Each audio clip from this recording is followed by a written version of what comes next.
NASCAR is back in the heartland. NASCAR is back in Iowa. And this is the ethanol, the Iowa Corn 350 powered by ethanol. Let's go! Racing towards the chase. Kyle Larson in the 5 on the inside. Gets a good jump. He's on that low side inside Blaney. Blaney, the pole sitter, chose the outside, and it pays off as he rolls the top of 1 and 2, takes control of the race.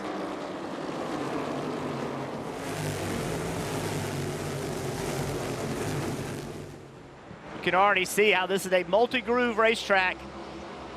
Bottom of the racetrack, the middle of the racetrack, both are very effective. Ty Gibbs in that blue and white Sirius XM car, just on the high side of Joey Logano. Connor Zilic immediately behind him. Tyler Reddick down low. What a start for Connor Zilic. The way qualifying works, his disappointment in Indianapolis made him be the first car on the racetrack. And Diff, you talked about it, 1 lap when the option was to run 2, ended up qualifying near the front. This very youthful driver, just turning 20 about a month ago, trying to get some laps, trying to get some practices. Now we have 3 wide. Austin Dillon, Tyler Reddick. Oh, man. Austin Dillon in the 3 for RCR. As we look at him, with thanks to Busch Light on board Ross Chastain, they've both got the same objective today, to get their first win of the season. That's Reddick! Reddick into Jones, both in the wall! Jeff, everything you flagged about this race entering turn 1 has just come to fruition. It is such a difficult entry. It is so rough. So rough, very fast, low grip.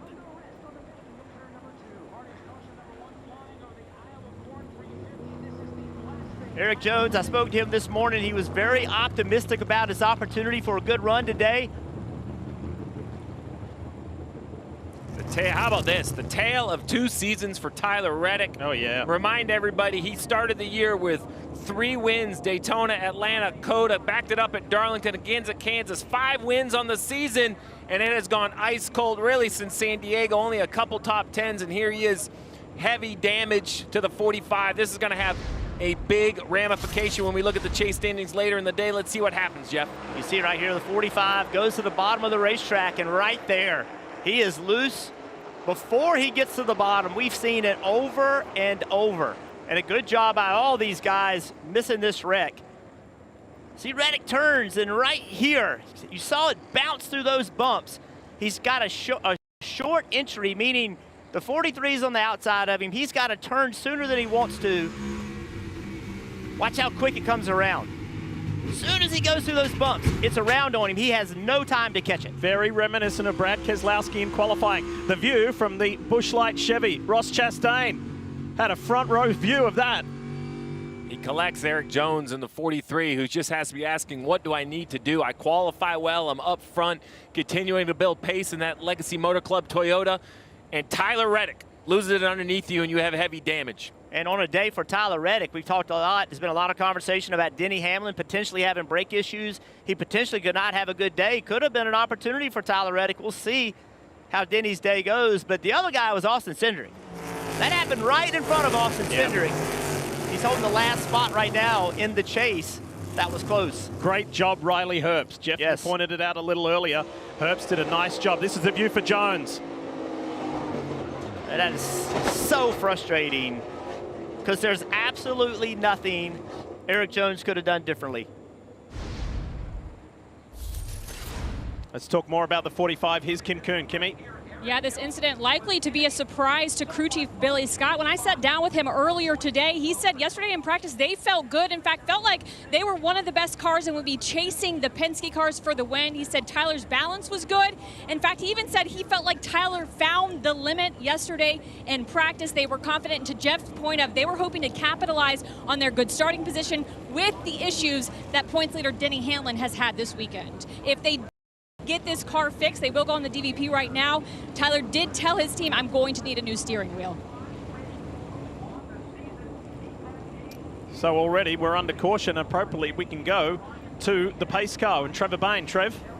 Diff, I didn't expect to be back out here already, but here we are.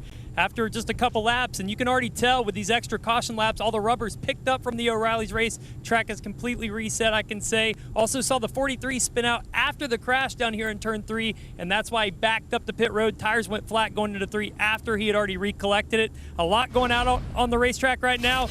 Crazy view, guys. Unfortunate circumstance for Eric Jones. Wrong place, wrong time.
Brace yourself for something fuel nominal.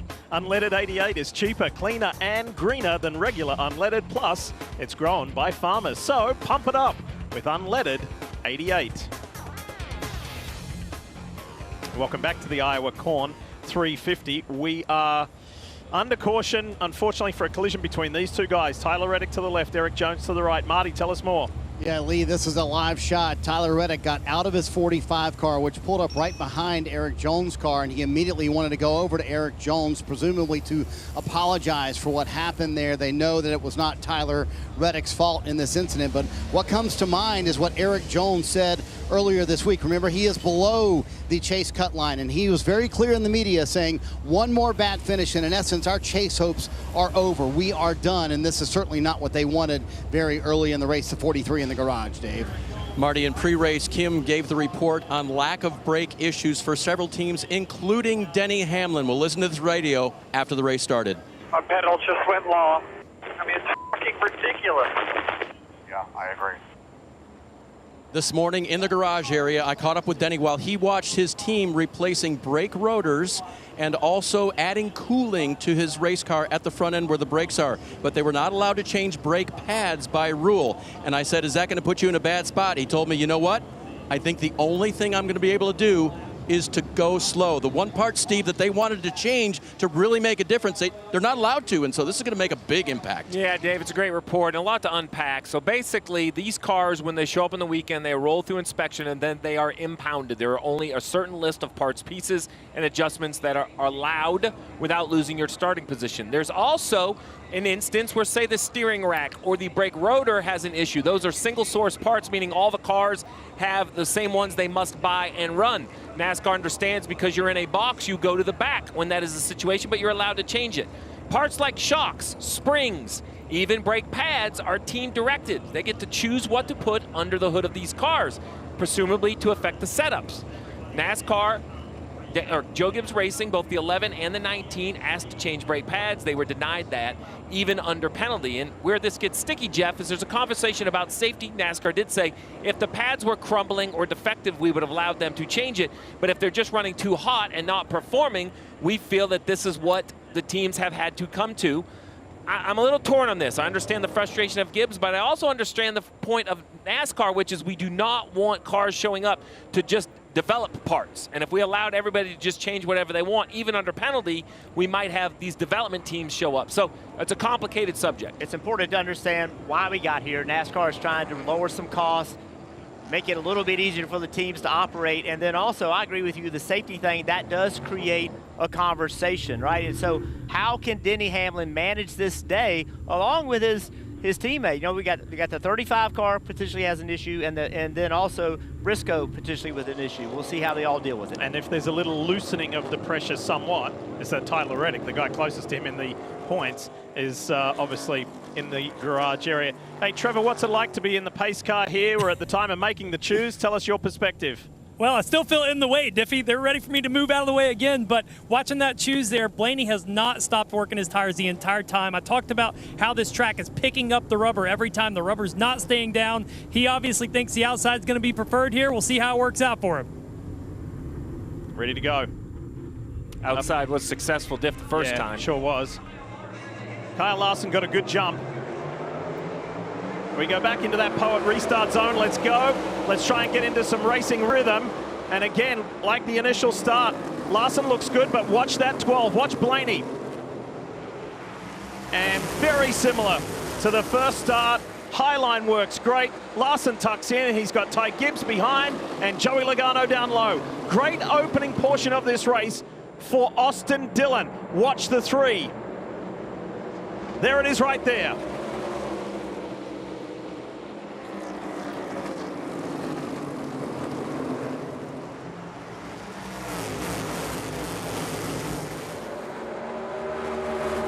Logano on the move, looking for a move to second to join his teammate to make it a Team Penske 1-2 in this early going here in Iowa. Yeah, and also we saw Josh Berry. He was picking up spots on the bottom of that restart. The Penske cars all looked really good in practice yesterday. Oh, Logano up the racetrack a little bit.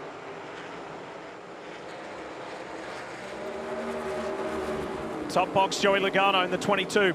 The Pennzoil Ford making a move on Larson a little further back, and somebody making up 10 positions, 11 positions nice and early. Bubba Wallace after a really frustrating qualifying. There's the 20 of Christopher Bell. Bell sits in 16th at the moment. 3 wide with John Hunter Nemechek in the middle and McDowell on the outside. Wow. John Hunter went way up the racetrack. McDowell's like, hey, I'm right here.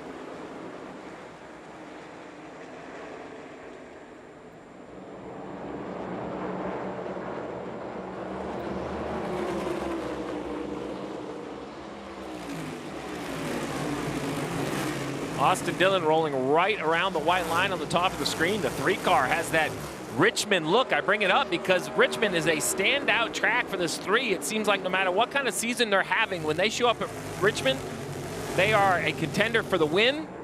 And here he is having that same sort of confidence. On the bottom of the screen, a little bit of pushing and shoving. The 48 around the top. The 11 was in the middle. I think the 33 of Austin Hill got a little contact. Well, what happened there, Austin Hill put in that 33 car, he put a big block down the straightaway, the back straightaway, and it just completely messed up his entry angle into turn 3. He just could not keep the car on the bottom of the racetrack. Steve, you mentioned Richmond. Richmond is coming up next weekend in the NASCAR Cup Series as Austin Dillon, who said, I love this place. He raced here in the early days of his career and in the series leading up to Cup. And he said, anywhere where, Jeff, when there's significant tire wear, I feel I have a better chance because of my throttle control. Dave, what you got? Lee, Richard Boswell, his crew chief, could not agree more. He was really happy with what they did yesterday. He said, but it was a bit of a surprise based on practice to qualify 7th. Yeah, that was a major pickup, but they did expect to be as good here as they've been before. Remember last year, they had pretty much a 3rd place car here until a late race incident dumped them back to 9th. But Austin, confident as he comes here and confident at the start of this race. Yeah, the tire test for Austin Dillon back earlier in the year, got some track time here. That's always useful. Not to mention everything we've discussed, the Richmond, how good he is. And Steve, you're right. I mean, this track feels like a big Richmond. Yeah, it's amazing when you look out the window how much bigger it looks, but the shape, the transitions, all of those things. Another car that seems to have found a pretty good pace early in this race. The 23 of Bubba Wallace in 11th. He's up 7 spots already. Ross Chastain side by side with his teammate Connor Zilic. Connor Zilic in a little different color, that Roto-Rooter paint scheme. Him and SVG keep handing around that Red Bull sponsorship at times. You got to blink to make sure you know who's in which car. Speaking of Trackhouse, congratulations to team owner Justin Marks. Their MotoGP team won today in Silverstone. Incredible accomplishment for the 2nd time this year. You know, also worth pointing out as we look off the back light of this Busch Light cam, this back bumper of Ross Chastain, back to Zane Smith, and then 2 spots behind him, Todd Gilliland. So 2 of the front row cars running very well and very competitive. There's Todd right there in the 34 that loves automobile, coming off that big in-season challenge win back in Indy, the $1 million win. See if, you know, that it isn't for points, it's just a financial gain, but is that momentum? Is that a shot in the arm for a team like the 34? So far, so good. Here they are running 10th.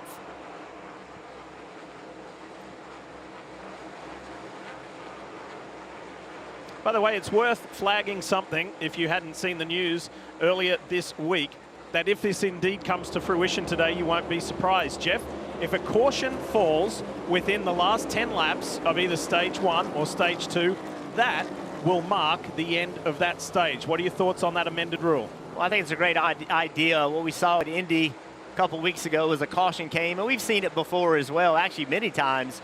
Caution comes right before the end of the stage. That makes a lengthy caution. They restart the stage. Then they go and they finish the stage. That creates another caution. It's just way too much time without cars racing under green. This has an opportunity to shorten that up, show the fans more green flag racing. Big moment early in this race involved 23-11's multi-time winner this year and championship hopeful Tyler Reddick. He's with Kim. Yeah, he's out of the care center. Tyler, did the car give you any feedback before it snapped? What happened? Yeah, it was a bit uncharacteristic for sure.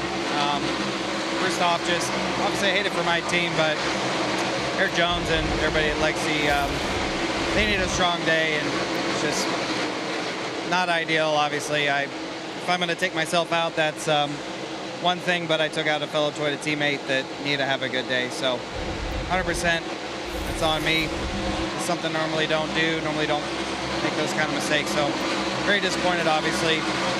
But yeah, for us, I mean, we had signs of that in run 1 in practice out of our Flyhouse Camry, and run 2 qualifying, our car was much better. So yeah, just gut-wrenching on a lot of levels. And I thought we kind of figured out what we needed to do for the race today, and just made a killer mistake early. And you can hear the respect that he's, trying to give Eric Jones. He knows he made a mistake, and he knows the consequences of that for Eric Jones. And I think every driver's been in that situation. All of us have made mistakes and taken other guys out with them, and you honestly feel bad for that guy. You could also hear a little bit of the shock. I mean, he started the season so hot. It took all the way to Michigan in June for the first time to run outside the top 20. But since then, he's had 5 different finishes outside the top 20. So it's really just become the tale of 2 completely different seasons. And you're being kind there too, because it's been 25th or worse. Yeah. I mean, some multiple times outside the top 30. Toyota Racing on board here with Chase Briscoe. Chase loves this place, finished runner-up last year. He's hoping for a good result to keep this recent positive momentum going. Another driver and team that was part of that brake conversation earlier today, the 19 having brake issues in practice, also requested the pad change that was not approved by NASCAR. 19 car so far seems to be okay, running 15th. I don't see anything clear on the radio about brake issues, but we'll just keep you up to date as the race goes. And the brakes are going to be a concern for everyone, not just those that had issues in practice. This is the high horsepower package, low downforce, so the top speed's a little higher in the straightaways, which means you need a little bit more braking power to get into the corners. And there's the first shot we've had of the defending race winner. Top box, 3rd car in shot, the 24 of William Byron. Can he go back to back? We will see. Meanwhile, Ricky Stenhouse Jr. in that NOS Energy Chevy still keeps going for Hayek Motorsports up against Chase Briscoe. They've been side by side, lap after lap. A lot of trust. You have to give that guy underneath you. We saw the wreck early in the wreck. early in the race rather. Stenhouse trusting Chase Briscoe a lot, Kim. And Eric Jones has been released from the care center, a victim of that incident with Tyler Reddick. Eric, there's been so much talk about your fight for the chase. What does this mean for you and the team over the next 3 races? Yeah, I mean, we're going to be pretty deep after this. We really just needed a good day, and we were starting off with that, starting up front. They're 8th after the 6 went to the back, and you know, we don't get to really see how it was going to work out. So I felt good about getting some stage points and having a great day in the Dollar Tree Camry. And at this point, we've got 3 races. We got to just go try to win and run the best we can. It's not over till it's over, but it's a tall mountain now. Yeah, you got a feel for Eric Jones. Really good qualifying and was running up front early on. There may be a problem with the 77 of Carson Hocevar. We'll look into that. Tell you when we come back as Blaney leads the way.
That Menards Ford of Ryan Blaney has built a 4.5-second lead already. Speaking of good progress, time to have a look at which drivers are on the move. Brought to you by Busch Light. Have a look at that. There is employee and boss and rivals. Bubba Wallace, Denny Hamlin, both up 12 positions. That's some nice moving forward. Very much so. As the 11th is going to look to the inside of the 97 of SVG. You mentioned as we went away the 77 of Carson Hocevar. We've heard some comments on the radio. Lap times fluctuate a little bit, Dave. What are you hearing on the 77? So about 15 laps ago, Steve, he reported this. Engine's starting to miss. Like a engine miss? Yep. Okay, make sure alternator switch is turned up. No, it wasn't turned up. You gotta tell me. Yeah, I'm flat, lost cylinders or something. Get ready. Alternator switch not turned on. So, Steve, how long can these cars run? I mean, it was only 25 laps without the alternator charging the battery. Yeah, so it sounds to me by that radio, to your point, Dave, that the alternator was shut off. It'll do that at times for extra power on the initial start. You know, if you have brake fans, I'm not exactly sure his alternator load, but perhaps it just got low enough on literally power, like electrical power, that the car wouldn't fire completely. And it was running flat. I had thought it was blowing up completely because he was losing spots. He still looks a touch off the pace, but much closer than when he looked a few laps ago. We're just going to have to keep an eye on it, see if this is something they can change, or if it will just, over time, charge the batteries enough, or if it's damaged something else. Well, you can see how his corner speed is fine. He gets through the corner, has good pace, but then when he's in the gas, it's not doing anything. Watch Riley Herbst. He'll just drive away from him right here on the straight. That Ziegler Chevrolet, the 77, 5th in points. Hocevar has dropped down to 21st. Let's go closer, back up the front. Top 3 positions being occupied by the last 3 champions. And this is Joey Logano. Let's take you back a few moments ago. Jeff, have a look what happened. Whoa! Yeah, wow.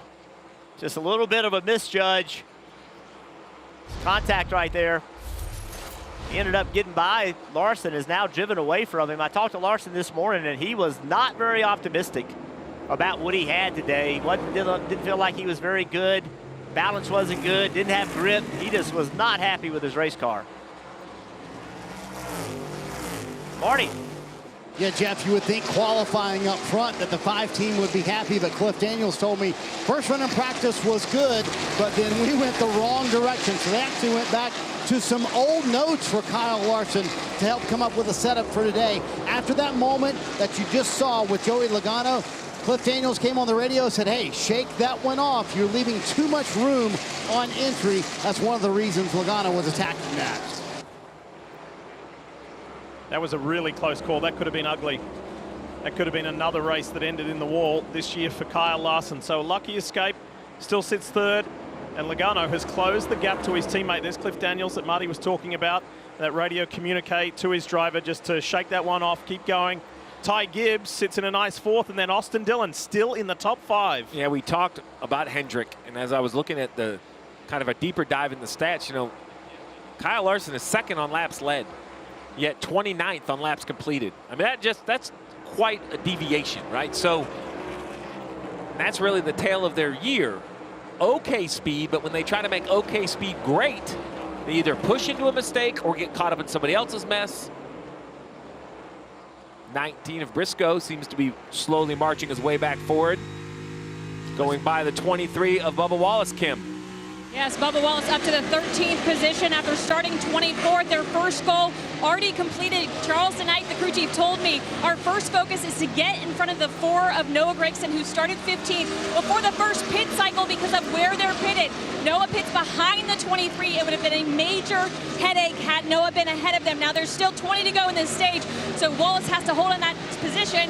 They're just shy of their second goal, which is to be running in the top 10. They want to do that for the next 4 races in order to secure their position in the chase coming in here, plus 60. Christopher Bell passing Todd Gilliland for 10th place. Christopher did not qualify well coming into this race, and that's been a common theme. They've missed out on a lot of stage 1 points, but a good march to the front so far. Yeah, Blaney has caught the back of the field, including Chase Elliott, the 17 of Buscher, the 60 of Priest. Looks like the 7 of Suarez as well. 18 to go in the stage. This is going to be a swarm for Blaney. And just getting held up here a little, how much will that allow Joey Logano to bridge that gap of more than 3 seconds to his teammate?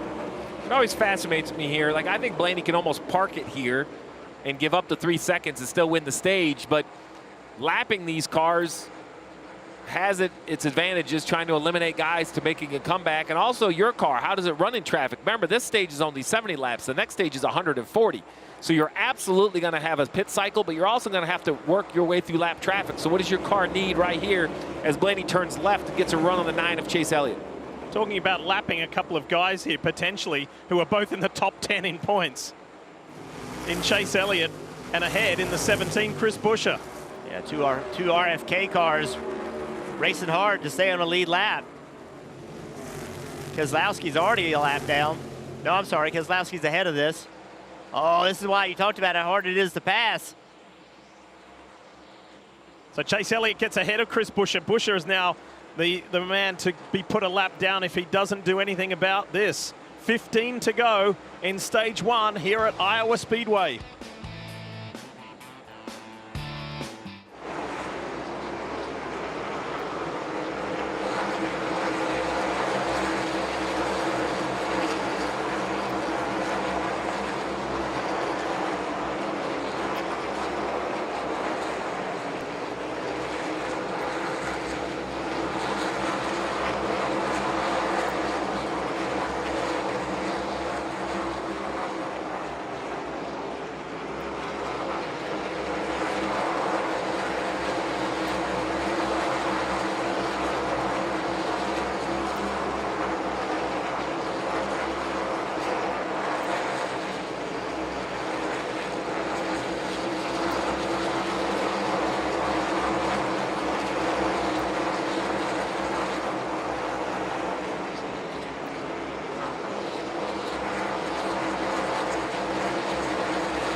You're watching the Iowa Corn 350 powered by ethanol. Race leader Ryan Blaney to get through this traffic. Well, success as far as Chris Buescher is concerned. The 17 is now behind him and down a lap. Now he works on Ryan Preece in the 60 and Chase Elliott, who started way back in the field because of a crash yesterday in the lead up to today's 350 lapper. Quick reminder about the new stage brake procedure. We discussed this a little earlier, that if a caution comes out now in the last 10 laps of the stage, we won't put the caution out, then go back to racing and then take a stage break.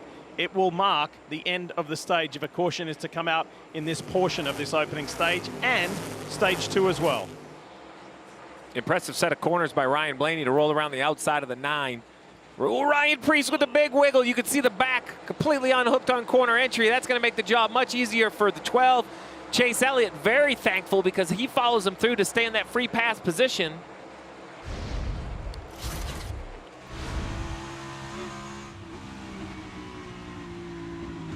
Whoa, big loose. Whoa. Nice job of saving it. That's Denny Hamlin, by the way. Woo. Wow. That is a handful.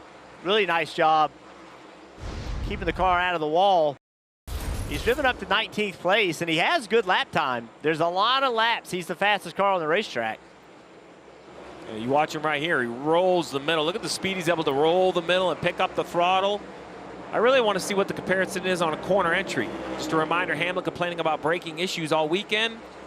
Even right there, the 48 concedes the spot to corner entry. Made up tremendous ground from his starting position. 17 spots for Denny Hamlin. Here's one of his teammates, Ty Gibbs in the 54. The Sirius XM Toyota for JGR, side by side with Larson for third. The last short track on the schedule with North Wilkesboro, and really Blaney, Logano, and Ty Gibbs is the driver, perhaps what we forgot about. Logano put on a dominant performance, but Ty Gibbs was very good. He had a speeding penalty late, which put him behind in that race. It was a very much what could it have been attitude out of this 54, which I agree with in the fans of Ty Gibbs. A clean race today might be the opportunity for redemption of this 54 car. Well, this is just the 4th short track of the season, and in the previous 3, there's been 3 different winners on those short tracks. Chase Elliott at Martinsville, Ty Gibbs with that career first at Bristol, and then Joey Logano with that epic victory at North Wilkesboro. Here is Wallace on Gilliland, and this is for 12th place. And Todd fights back on the outside in the Loves Ford.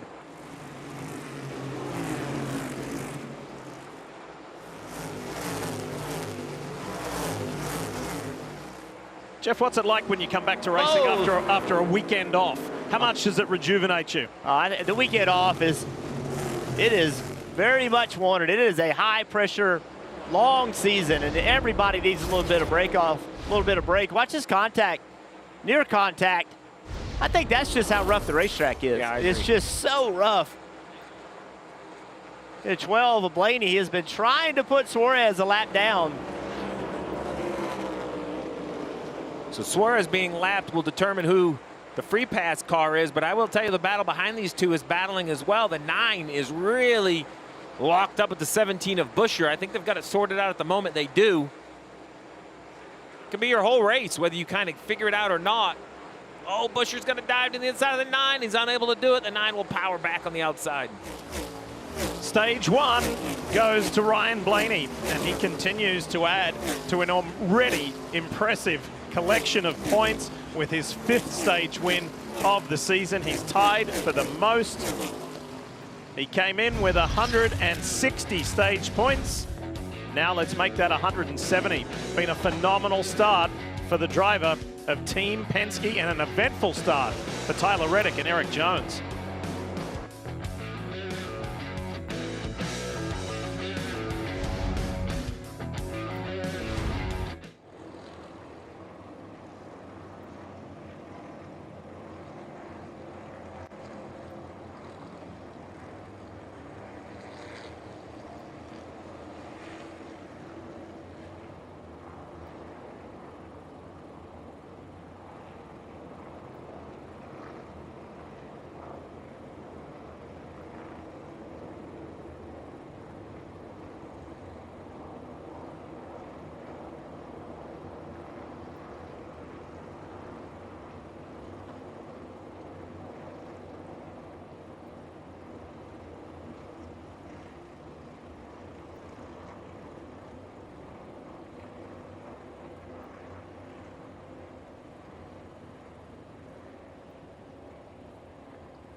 USA Sports coverage of NASCAR is brought to you by Iowa Corn Growers. Pump Unleaded 88, grown by Iowa corn farmers.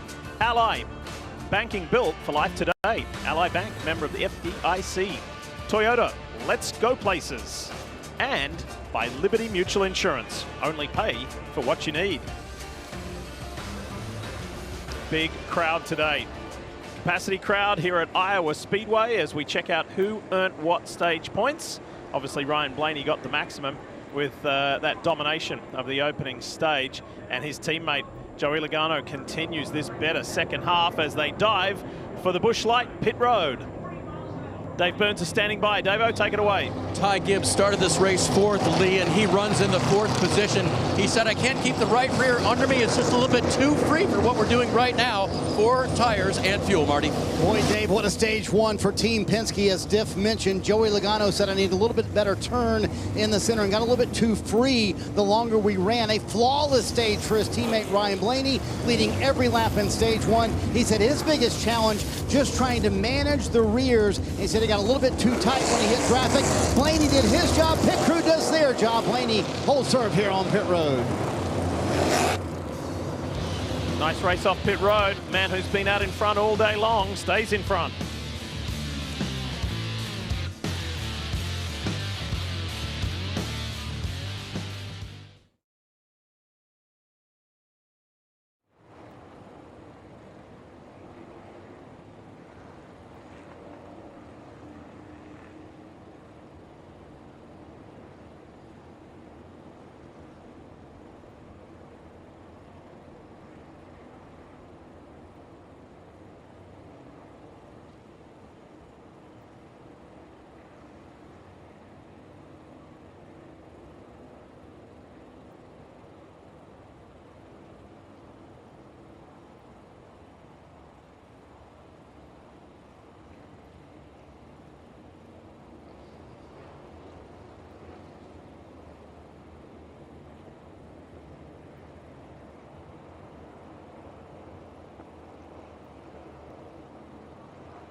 Iowa corn farmers are bringing the energy to Newton this weekend. More than 1,800 Iowa corn members and their families are on site for this Iowa Corn 350 powered by ethanol. Fans can visit the Iowa Corn and biofuels trailers, meet local farmers, and learn how homegrown corn fuels the race and goes into more than 4,000 everyday products. Pretty incredible. We were just talking about the 54 of Ty Gibbs and having a clean race. We'll watch this right rear, right side up, but the jack gets dropped before the right rear is tight, forcing the jack man to come back and jack it up. Now, wisely, the team at this point came onto pit road 4th, off from pit road in 28th. So after they get done with the left side, they sit there for a minute and make a chassis adjustment. Crew Chief Tyler Allen knows back in traffic this 54 is going to be a big challenge. The 77 also looked at that engine issue. Listen in. He thinks from what he heard right there that it's probably valve train related and nothing that we can really do. We're going to get called all the way back up, come back in, we're going to pop the hood and make sure it's nothing obvious that these guys can work their way through. There you have it. Yeah, there's nothing that we can fix. So we're just going to have to slug it out. So it doesn't sound like it's battery related. Valve train, probably, I'm going to guess, valve spring or something in the upper end of the engine.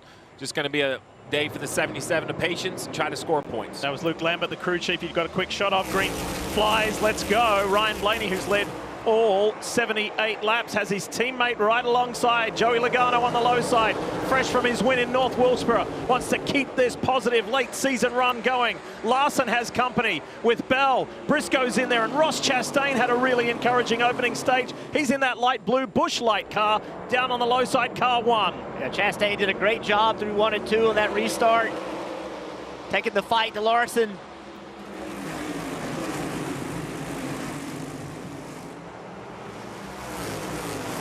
Been a good opening stage too for Connor Zilic. It's been quiet and uneventful. He's stayed ahead of Austin Dillon. They're running 7th and 8th. And then Bubba Wallace is in the mix. You'll see the yellow 23. He's inside the top 10. Zane Smith has had a good opening stage and begins this second stage in the right spot as well. You mentioned Zane Smith. If you're looking for his teammate Todd Gilliland, slow stop. They're going to restart outside the top 20.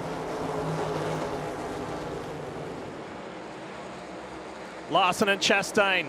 They share something in common as they go into turn 3 side by side. They're still looking for their first win of the season. Bubba Wallace down low on the inside of Chase Briscoe. They come back out onto this front stretch side by side, chasing Christopher Bell. That was a great job of those 3 drivers working together. Very close to 3 wide, giving each other room, knowing it's early in the race. There's that DeWalt Toyota Camry. Christopher Bell has had an amazing year, but he wants to go 1 position better, and what I mean by that is he's had 6 second-place finishes. He wants that win to confirm, consolidate his spot in the chase, and climb the standings. That's one of the big differences this year, right, fellas? Going from the playoffs format and all of the emphasis on win and you're in and you're locked in, they want to keep climbing that order for the points reset in 3 races time when we're done here today. Yeah, they don't start heads up. The reset is the important part. 16 drivers will make the chase. The leader will start with an advantage. He'll have a 25-point advantage over second, and then there's a gap between each position. Bubba Wallace is flying right now. Watch this car on corner exit. He just got by Bell, he got by Briscoe with a ton of speed, rolled the center really well, but then on corner exit, he was able to be in the gas before they were and cleared them. See right there, that is so impressive. He's able to go to the throttle and stay in the throttle. He's cleared 3 cars in 2 laps doing that. He was beyond frustrated yesterday after qualifying. As we look at Bubba to the left, the Busch Light on board of Ross Chastain. They're having a good scrap here. He was devastated. And he just said, we were not on it. We lost it. We didn't get it. I saw his spotter, Freddie Kraft, right before we came on air, said to Freddie, have a good day. He said, well, it's got to be better than yesterday. We've only got 1 direction to go, and Bubba's done that. He's up 20 positions at the moment from where he started. Car turned so well. That gets the car pointed in the right direction soon enough, Steve, where he can be in the throttle. It also takes the pressure off on that entry to turn 1. He doesn't feel like he has to kind of open up his arc. He could drive it a little bit shallower right here. Oh, my goodness, he almost lost it underneath the one of Chastain right there.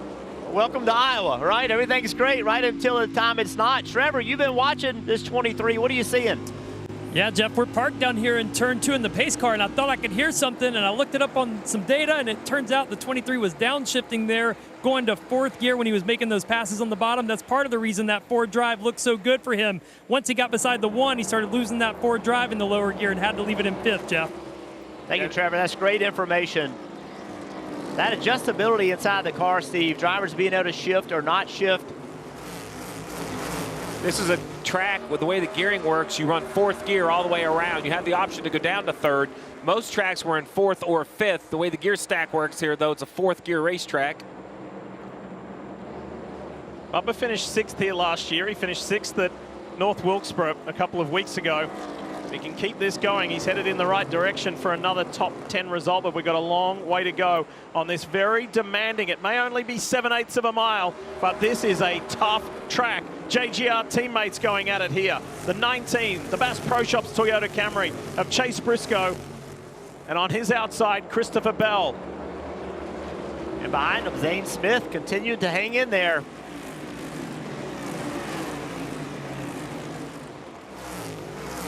This is why drivers like this racetrack. Look at the complete different lines the 19 and the 20 are running. Briscoe has been right on the white line at the very bottom of the racetrack, that time the middle. Ty Gibbs way high on the bottom of the screen. The 9 of Chase Elliott will get back inside the 54. Caution. Caution's out. Oh, SVG spun around on the exit of turn 4 or the middle of 3 and 4.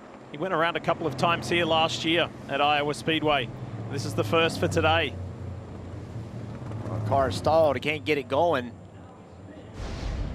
See what happens to the 97 exactly.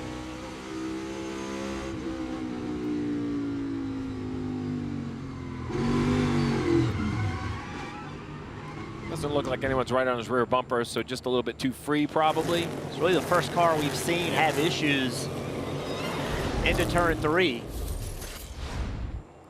Cole Custer did a nice job to avoid any contact there. Marty, tell us more about the Red Bull Trackhouse machine. Yeah, it's been a good day for Trackhouse, except for the one car inside the chase right now, and Shane Van Gisbergen finally gets the car to refire. And he said, I don't know what happened in that spin right there, but they have been having a cool shirt issue all day long, Jeff. And we talked about the temperatures, like 105 real feel here at Iowa today. And SVG said, bad day for that to happen. So cool shirt has not been working in a spin here in stage 2.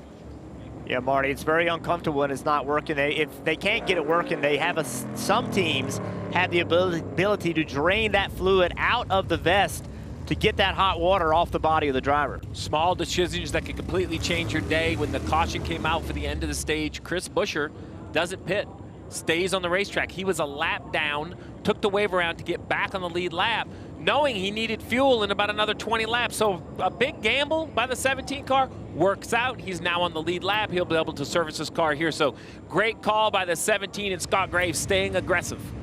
Problems continue and evaluation continues for the 77 of Carson Hocevar.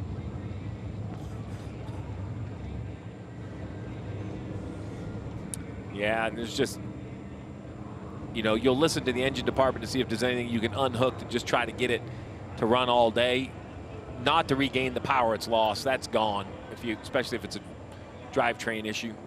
This is a little interesting, though. 118 to go, I believe, is maybe just outside their fuel window, right on the edge, but with the difficulty to overtake, there may be some gambling, and they might think they can get to the end of the stage from here. It looks to me like the leaders believe it.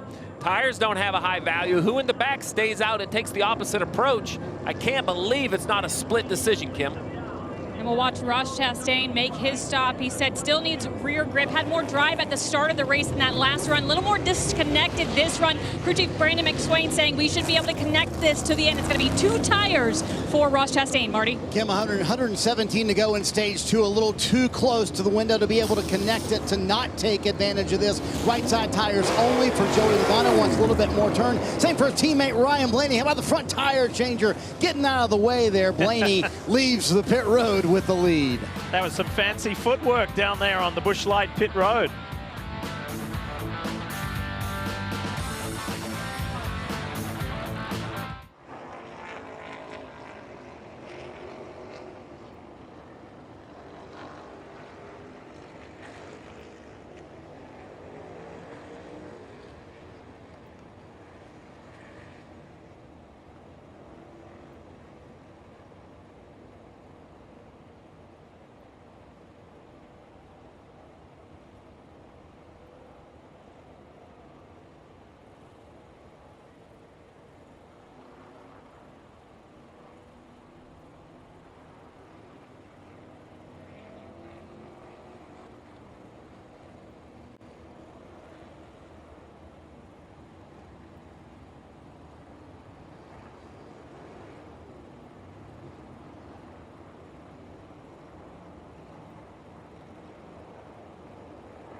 Official sponsor of Richard Childress Racing, Cheddar's Scratch Kitchen is known for their home-style comfort food, from hand-breaded chicken tenders to slow-smoked baby back ribs.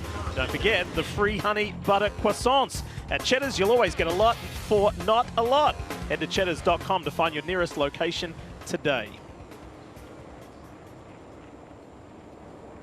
This pit road, the pit boxes are long, but there's so many cars on the lead lap. Watch right here. Briscoe goes to leave, and Suarez is coming into his pits. Suarez saw it, actually missed his pit stall, had to back up. This cost the 19 of Briscoe quite a few spots. 7 of Suarez also back to 30th. Didn't have a whole lot of track position, kind of the same for the 7, but guy that stayed out, though, Chase Elliott. I thought it'd be a split decision. The 9 of Chase Elliott, though, decides we got to do something to get some track position here. He knows he can't make it to the end of the stage unless he gets yellows. Maybe he feels like he can stretch it, but he's going to stay out on the racetrack, hope to run a while here and then get a yellow. So it's the third caution of the day, just the one obviously for the stage break, 2 for incidents on track as we join Trevor Bayne inside the pace car. Take it away, Trevor. Yeah, guys, I told myself getting in this car today, I had to take in the fans, and I got to tell you, I was special. The stands are packed, like we said, but on the backstretch where we're coming up now, you've got all kinds of campers, motorhomes, a lot of great setups. These fans are rowdy. They're loving racing, and I got to thank Jesse over here for letting me ride along to get this vantage point today. That's cool. We've enjoyed your perspective, that's for sure, as we get ready to go back to racing in this Iowa Corn 350 powered by ethanol. Been an incredible day for Ryan Blaney. Let's see how that continues. What does Chase Elliott do? And it brings you back to the importance of qualifying well, not damaging your car, giving yourself a shot at the start. They're about to enter the Poet restart zone, as they do, as Chase Elliott leads the field back to green. Look at Logano. He's pushing from behind. Larson behind Blaney down on that lower side. And Bubba Wallace, what a race he's had today. From being buried in the pack at the beginning to just methodically working his way forward.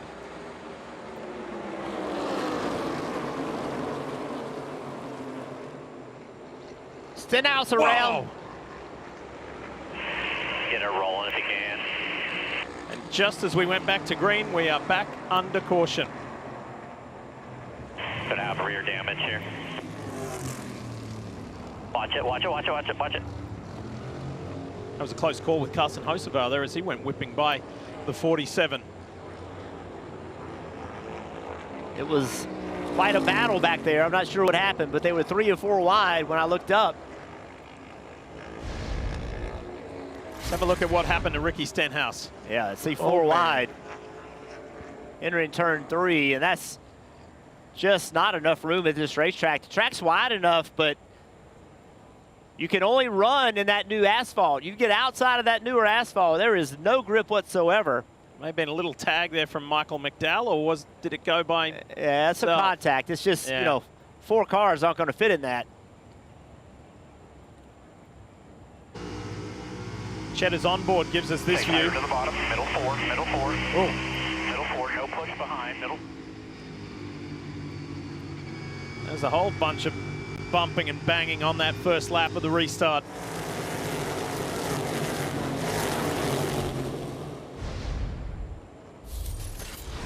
It's pretty aggressive racing. This track position matters so much.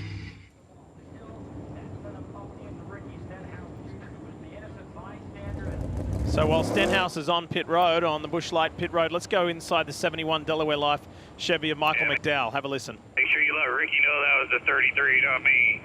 Not really sure what the 33 was doing there. You just stay focused. We're way better than he is. He's just annoyed.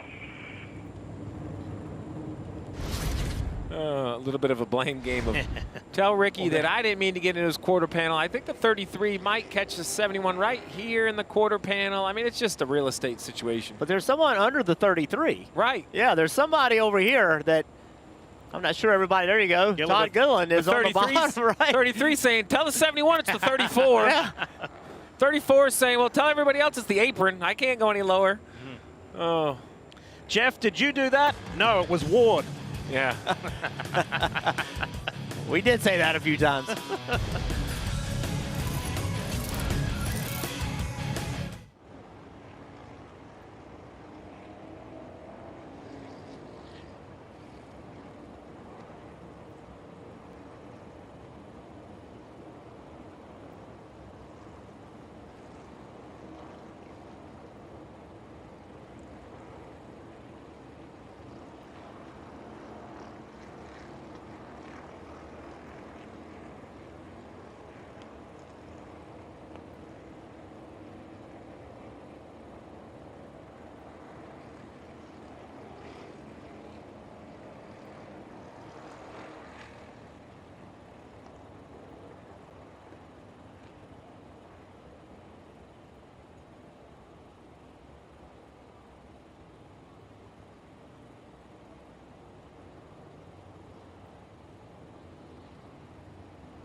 I don't think there's any way you can tell the story of America without involving NASCAR. This was unbelievably dangerous. Gentlemen, start your engine! Both America and NASCAR were born with a healthy dose of you. America's here because of a bunch of rebels. NASCAR is here because of a bunch of rebels. There's a fight! You feel it in your chest. Start your engines. NASCAR Americana, tonight after the race on USA. That is a great reminder. It is tonight after our post-race show. Stay tuned for the premiere of NASCAR Americana, presented by Busch Light. From its roots on southern back roads to its rise as a national institution, this new docuseries explores the people, the traditions that shape the sport that we love so much. Episode 1 is Rebel Roots. Stevie, lovely to see you on there, and Kim Kuhn. I got a sneak preview of it earlier this week, and it is terrific. So make sure you stick around after we are done here from Iowa Speedway, but we are far from done.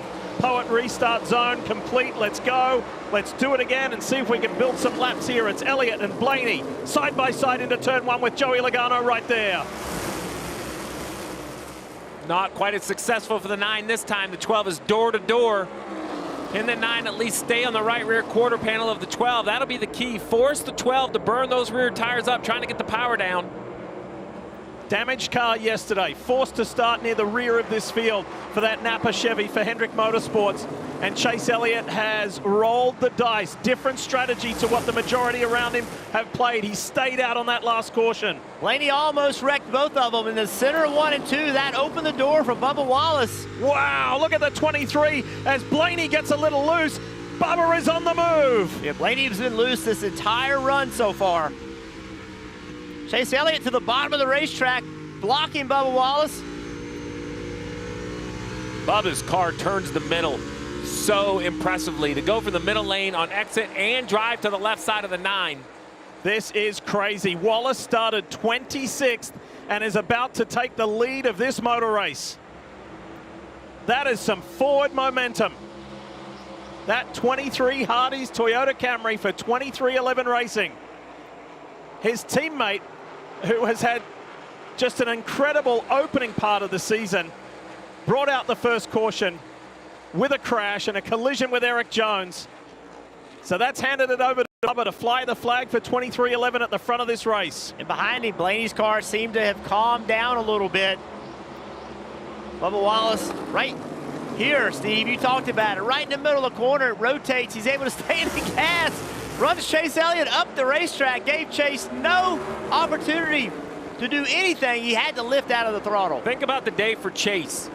Damage in practice, didn't qualify well, got down a lap, took the free pass at the end of stage 1, has yet to pit since then. He's about 10 laps, I figure, short on fuel to make it to the end of the stage as he big wiggle. I just don't know if Blaney has enough rear grip. Let's see what how he can make this pass. Chase Elliott likes the middle of the racetrack. That's going to give Blaney the bottom. But does Blaney, see right there, Blaney just doesn't have anything to lean on with the back of the car.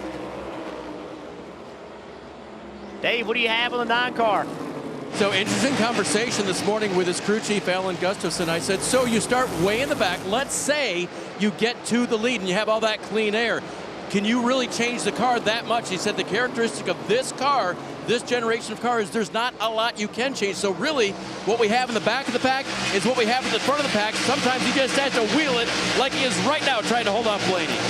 Look in the background at that green car, that Get Bioethanol number 3 for RCR. Austin Dillon on the low side. There he is right there. What a run he has had today. And boy, does he need a good run. And coming up to his best track on the schedule, Richmond next weekend. Busch Light on board with Chastain shows you Dillon up ahead. That 3 car of Austin Dillon, he has a very unique line on the exit of turn 4 at Richmond. He runs very, very low, keeps the car straight. He's trying to do the exact same thing here. Watch him when he gets to turn 3. Everything's pretty conventional, but he's very disciplined. Left side tires on that white line. Watch this. Watch how long he stays at the bottom. See how much lower he is than Chastain? Same groove he runs at Richmond. Great memories here too. He got his first NASCAR Craftsman Truck Series victory here as Larson gets a little loose. That's the nature of this Iowa Speedway. It can catch you out in a split second. Yeah, Larson's running 6th. Imagine what the car running 25th feels like. I mean, he is out of control. Austin Dillon works on Joey Logano. Elliott's got some breathing room up ahead. And then it's Wallace and Blaney. Super close together at the front. Wallace's car does a very nice job overtaking. You mentioned Blaney's challenges, but now he's in second, being able to run his own line, and I think he's been able to run the car a little straighter, allowing the tires to build, allow things to kind of move his direction, almost drive the balance of the race car by the way he's running the corner. Now he's inching back in on the 23. Yeah, the pre-race show, he made it very clear this track's going to change a lot throughout the entire day. You wonder if it's starting to free up a little bit. They're going to have to tighten it up to get the back of the car settled down, but the longer this run goes, that car being loose is actually an advantage. And there's no one on the racetrack that can drive a loose race car any better than the driver of that 12 car. He likes the right rear hung out, and he makes it work, Marty. Jeff, before this last caution, Ryan Blaney told Jonathan Hassler it's back to like it was in practice. To translate that, meaning the car is very twitchy. See, we've seen it visibly with the 12 car, Kyle Larson in the 5 car, Austin Dillon in the 3 car. I don't know if I've ever seen so much sketchiness as we have here in practice with these cars. You can visibly see it, Steve. Where would you rank this racetrack in terms of a challenge and just keeping the car handling well for a crew chief and a driver? Well, I think the key is it's not going to handle well. I think you have 2 choices, twitchy or slow. What do you want to be? If you want your car to not twitch, then it just doesn't turn, and you have to wait on those front tires. And when we talk about this racetrack, Todd Gordon, MRN, championship crew chief, I was calling it a short track, and he corrected me and goes, it's the smallest intermediate track we run. He goes, it's a momentum racetrack. He had run here in other series. He was very passionate about how you were good here was to roll the middle, and your driver had to put up with the looseness. Everything he said is what's showing on the racetrack today. Well, I called Ryan Blaney earlier this week because he's so good here, and I'm asking why, and he said it's all about turn 1. Yeah. You have to tolerate the looseness into turn 1. Oh, that was a big moment for the 20. I thought that was going to be a day ender for Bell. He gathers it back in. That was a job with that. Good job with that. You're looking at 8th and 9th here between the teammates Christopher Bell, Denny Hamlin. And have a look at it. As a driver, you're like, I'm glad somebody saw that because I thought that was pretty impressive. Good save. Wow. That's some dirt track experience right there. Maybe a little touch with the 5. Let's have a look. Chastain got a little loose up ahead. They're all hanging on, and it's made worse when you're underneath somebody. You just cannot let, normally Christopher Bell would let the car go up the racetrack, out to the wall, but he can't, and that's what happens. That was a much better angle there to show how graphic that was. And yet again, Larson and Bell find each other. They've had the habit of doing that this year.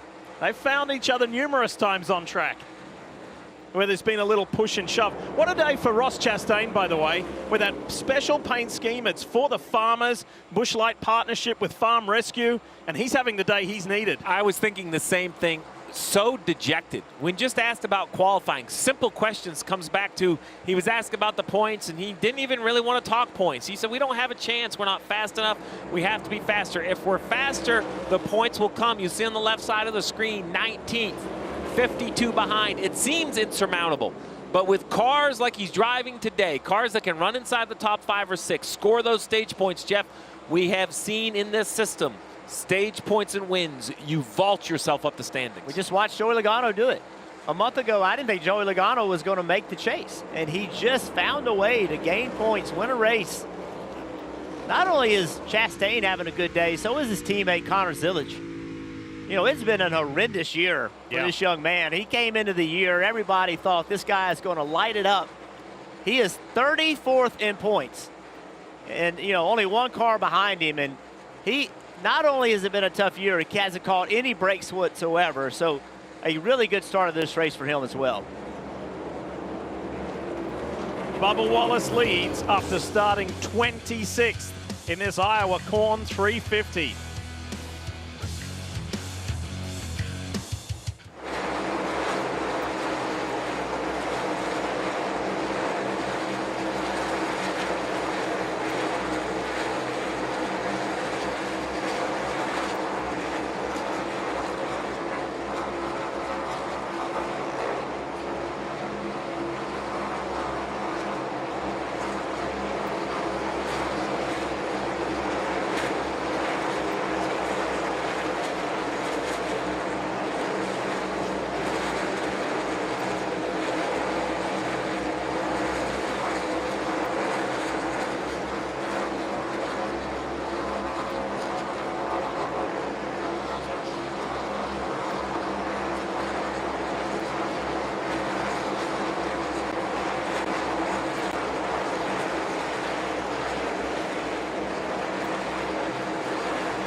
NASCAR on USA Sports, and you're watching the Iowa Corn 350 powered by ethanol here at Iowa Speedway.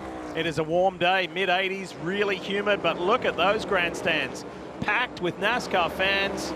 Great atmosphere here. Dierks Bentley played the pre-race concert. Been a really great vibe all weekend as we take a look at the Toyota driver update. Who's the best? Well, it's the race leader, Bubba Wallace. Then Christopher Bell. There's the DeWalt Camry on screen, the 20. And then Denny Hamlin, who's made his way from the back as well. And John Hunter Nemechek, who runs in 12th place for the Legacy Motor Club after his teammate Eric Jones went out very early in this race. He's flying the flag for that team. But here's the race leader, Wallace, out in front of Ryan Blaney. Doing a nice job in a day where we've seen so many twitches and saves, just managing that lead, not putting the 23 car in a position where that big mistake would give up the lead. Still a long ways to go. 79 laps to go in this stage. The leaders are expected to try to make it all the way to the finish. The third place car, the 9 of Chase Elliott, at the moment, I would say is 10 to 15 laps short on fuel. He did not pit under the most previous yellow onboard Briscoe, this Toyota Racing onboard cam. Gives you just a good look at this worn out surface, all the different patches. And this white section is pavement. A year ago, it was just dark black, brand new pavement. 1 year has really just bleached the color right out of the corners. Jeff, you know when you were busy yesterday morning with the pace car where you were checking things out to be good for Trevor Bayne, I took my life into my own hands and let Steve drive me around in the other Corvette. Things went well. I'm here now. You're here. I'm here. I'm well aware of my limitations. We kept it between the navigational beacons. Steve was our designated driver during the weekend, so I ride with him a lot. Hey, Marty, things don't seem to be going to plan for the 5 of Kyle Larson. He finds himself back in 10th place at the moment. Yeah, Lee, and this green flag run is only 31 laps old. Larson went from 5th to now 10th, as you mentioned. What's going on? Listen in. Got no grip.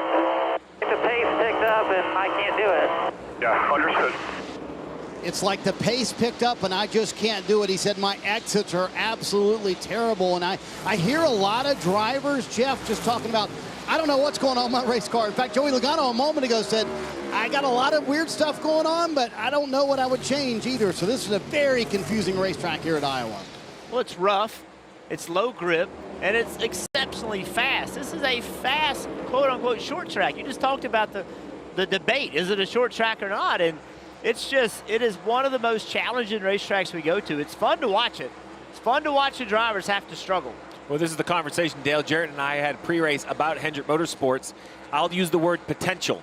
Their ceiling, how fast the cars can go, just seems to be short of what the garage, the fan base, myself, just expect out of Hendrick from the last couple decades. I mean, these guys kind of set the bar on pace. The trick now for me is to continue to make improvements, which they're going to try. Cliff Daniels going to keep working on it, but encourage your driver to stay within the limits of the 5 car, not push ourselves into a mistake.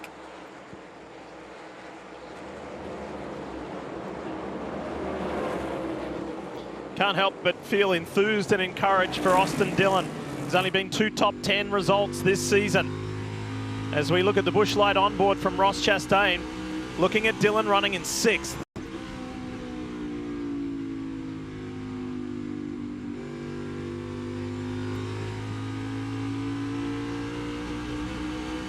Watch the bump here into turn 1. Here it comes. It's what brought Brad Keselowski undone in qualifying yesterday. Tyler Reddick earlier today in the early laps of this race. Oh, Chastain with a good run on corner exit. You heard him have to lift a little bit to keep from making contact with the 3 car. Oh, the 20 wreck. There you go. I knew something was happening. 77 Carson Hocevar around. Caution out again. Remember, he's been having engine issues. For the driver who came into this race 5th in the championship points, it has been a frustrating day to say the least. This will be an interesting situation. 38 green flag laps for the leaders, 51 for Chase Elliott. Let's ride on board with the 77 and see what happens. Getting worse as I go. Just spins around. Seems like it's just too loose. Trying to make pace. You know, when you are low power, what you try to do is actually get through the corner actually faster than you normally would. Your corner entry speed is down, but it allows you to carry more speed to the center. And you just wonder if, you know, Carson's out there saying, hey, I know we're having a bad day, but I'm going to just go learn as much as I can and get as many laps as I can, even though we're having this issue. Just came around on him.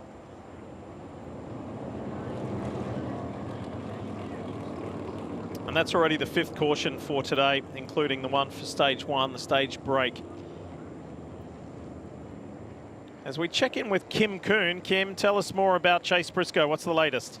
Yeah, Diff, we talked about the brake issues the Toyotas had yesterday in practice during our pre-race, one of those being the 19. James Small telling me he felt like it would manifest early if it was still a problem about lap 30.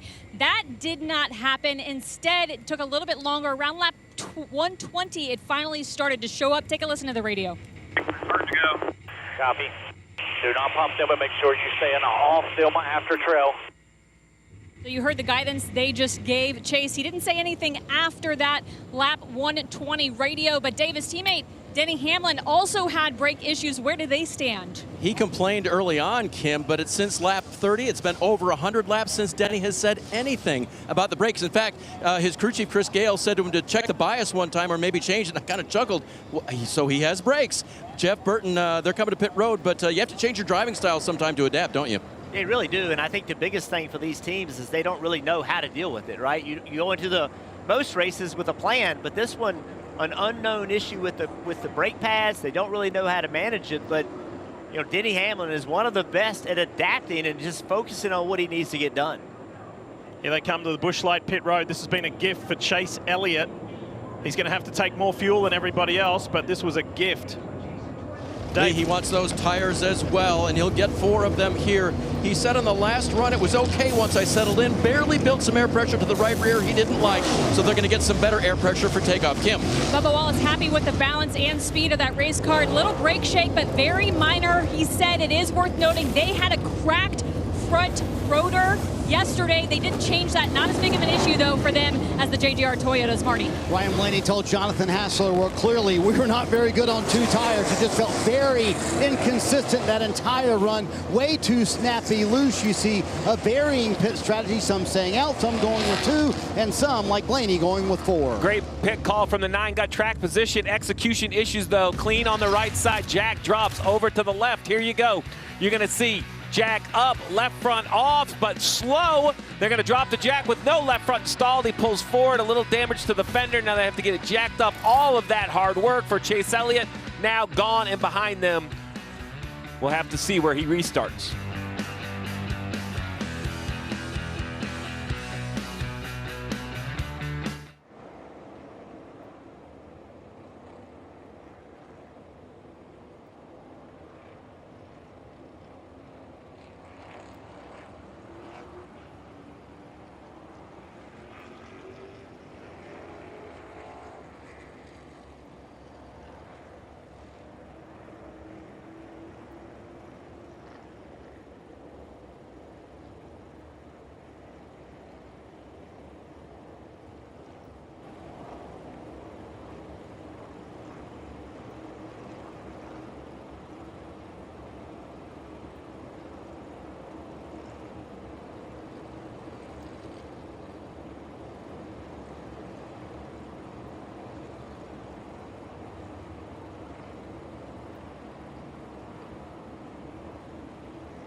Been racing here in Iowa Speedway for now 20 years.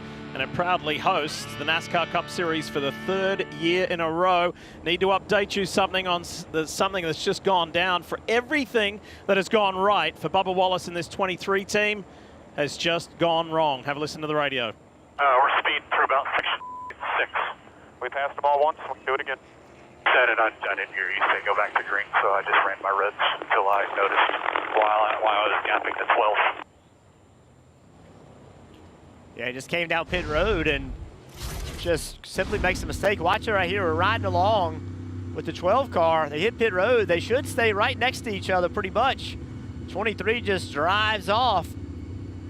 But then I feel like Bubba knows it. Watch this. Right there, he starts slowing down. Either the wrong gear, looking at the wrong thing. To your point, it was clear to Bubba that some sort of error was made.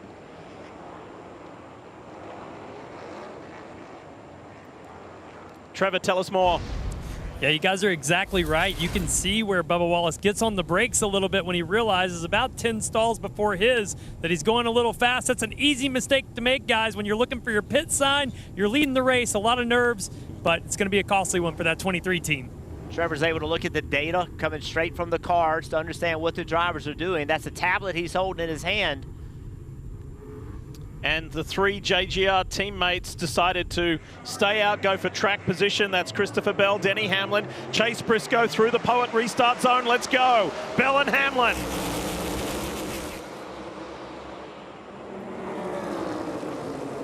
What a day this could be for the championship points leader, Denny Hamlin. Sent to the back. We've well documented the brake issues from yesterday and the concern overnight and the beginning of the day today. And here he is leading. Look at Kyle Larson way out into the gray. He don't want to be there. He's oh! And he's in the wall with Bowman. That was a tag team effect, an ongoing effect. Wrong place, wrong time, and a consequence of getting out of shape earlier. Yeah, guy in the bottom didn't know he was 4 wide. Oh, the foot 5 looks to be very frustrated with the 42 of John Hunter Nemechek.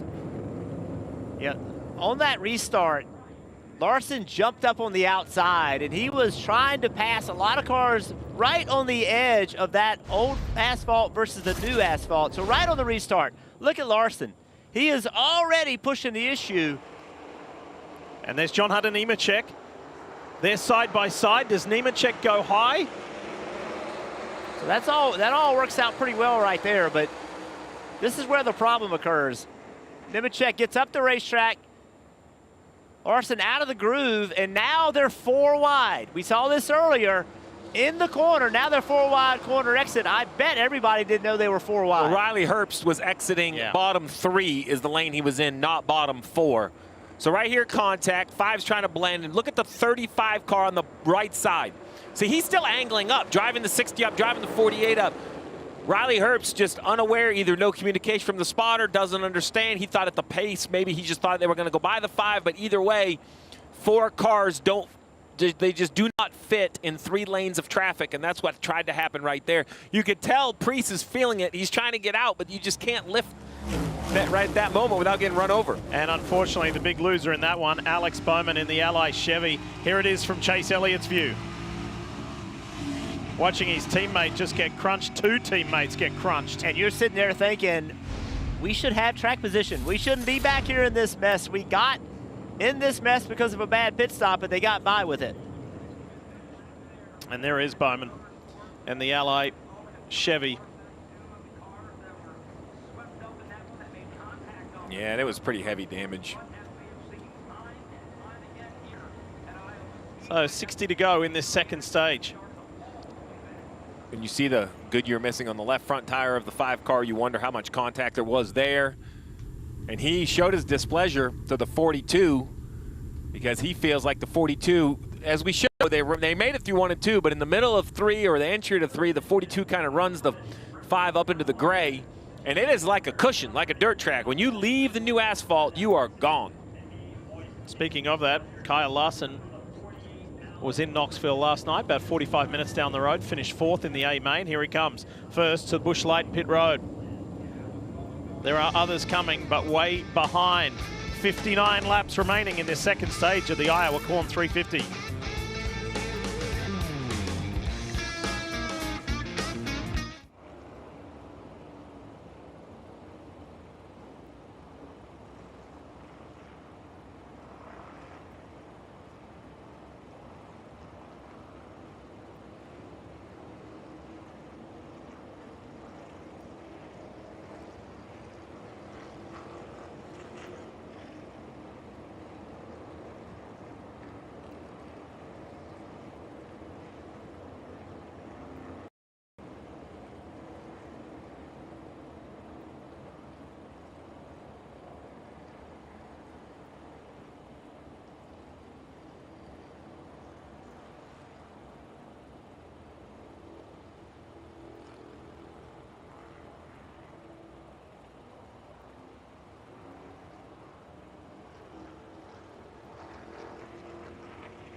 Welcome back to Iowa Speedway. Powerball and the Iowa Lottery are teaming up to give players an unforgettable NASCAR experience, from touring the garages to meeting the sport's top drivers.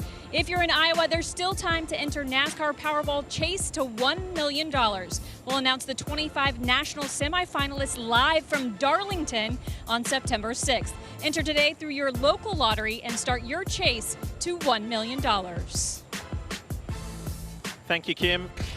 We go back down, courtesy of this drone shot, to the Busch Light pit road. And Marty, Kyle Larson has spent an extended period in his pit box. What's the latest? Changing the right rear toe link lead, trying to lose as few laps as they can, taking advantage of this caution. But he wanted to know what happened with John Hunter Nemechek. Here's a spotter, Tyler Mon. He said he downshifted and it got stuck in neutral, is what he said. That's what he came down and said. Yeah, cool. Professional. The frustration just continues to build. Lead for this 5-team, 46 races now, likely going to 47. That Kyle Larson has not won a race. Consistent speed, but they just cannot get a finish here in the second half of the season. We kind of have to remind ourselves, we're talking about the defending champion, series champion. It has been it's been an odd season, to say the least. So they will continue under the direction of Cliff Daniels there on the pit wall and try and get the 5 back out there as quickly as they can, because the field is coming to the Poet restart zone. When they cross the line, it'll be 56 to go in stage 2, and the teammates are in the top 3 positions. Christopher Bell in the yellow car, the light white blue car, the 11 of Denny Hamlin down low, Briscoe there, Logano on the inside. How about Ty Gibbs making it 3 wide? What a recovery from that issue on pit road earlier, the bad pit stop. The pass didn't happen there, but he is up inside the top 10, put himself right back into this race with still nearly 200 laps to go. The defending race winner is there too, Jeff. There's William Byron in the 24. Oh, yeah, great racing all the way around. Great battle for the lead right here. Denny Hamlin, you can see how early he has to turn and how it hurts the middle of the corner. Christopher Bell able to make a constant radius in the middle of the racetrack.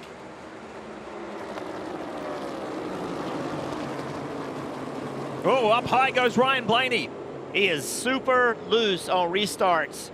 Every time they drop the green flag, he has his hands full. Briscoe has rolled to the right rear quarter panel of the 11 of Denny Hamlin. If he could stay there, it makes the exit very difficult.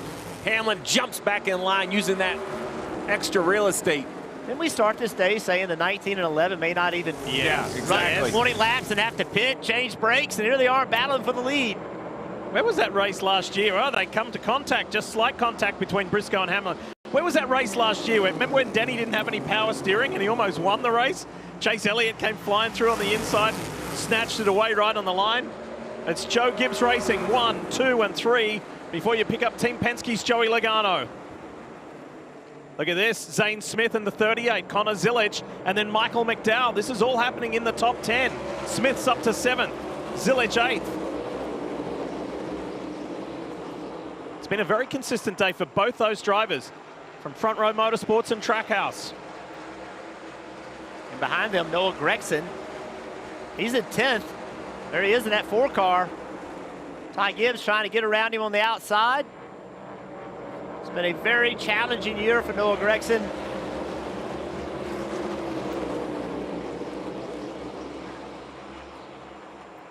Just behind this group of 4, you'll pick up Josh Berry. Josh has had a really encouraging day as well. There he is right there with Austin Dillon. First time in a long time that Austin's been outside the top 10 here today in Iowa. 3 wide coming off turn 4. Michael McDowell in the 71, the Delaware Life Chevy for Spire. He's got Ty Gibbs in the middle and Noah Gregson down low.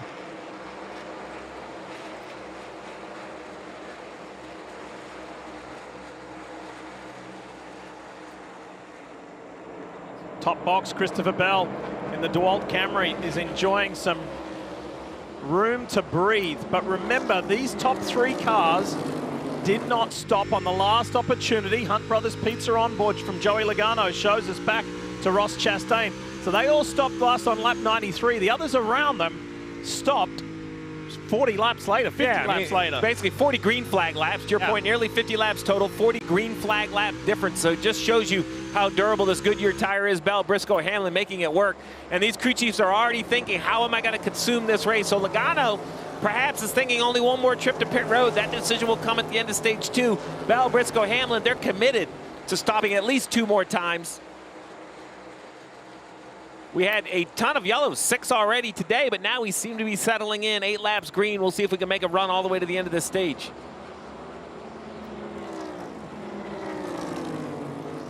Trevor Bayne, Daytona 500 winning Trevor Bayne, and our pace car analyst here on USA Sports. He's got some observations on the 11. Take it away, Trevor. Yeah, Diff, as we've been watching that 11 car with those brake issues, just looking at his driving style and how he's adapted, he has started rolling out of the gas a lot sooner into the corner, just a slow rollout. We hear about the asphalt difference from entry to landing and how you need to manage that. That is the tool he's used to make these brakes last. It creates an opportunity to use a little less brake pressure initially, which is helping that temperature. What it does, though, it hurts him on the short run because he's lifting early. On the long run, it kind of pays off like fuel saving. You know how that goes, right, Steve and Jeff? Well, that's right. On short runs, you want to use as much brake as you can, drive heat in those tires, get the air pressure up. But when you do that, sometimes it hurts the tires, and it makes it where it's not as good on a long run. Denny Hamlin, already one of the very best in the business on long runs.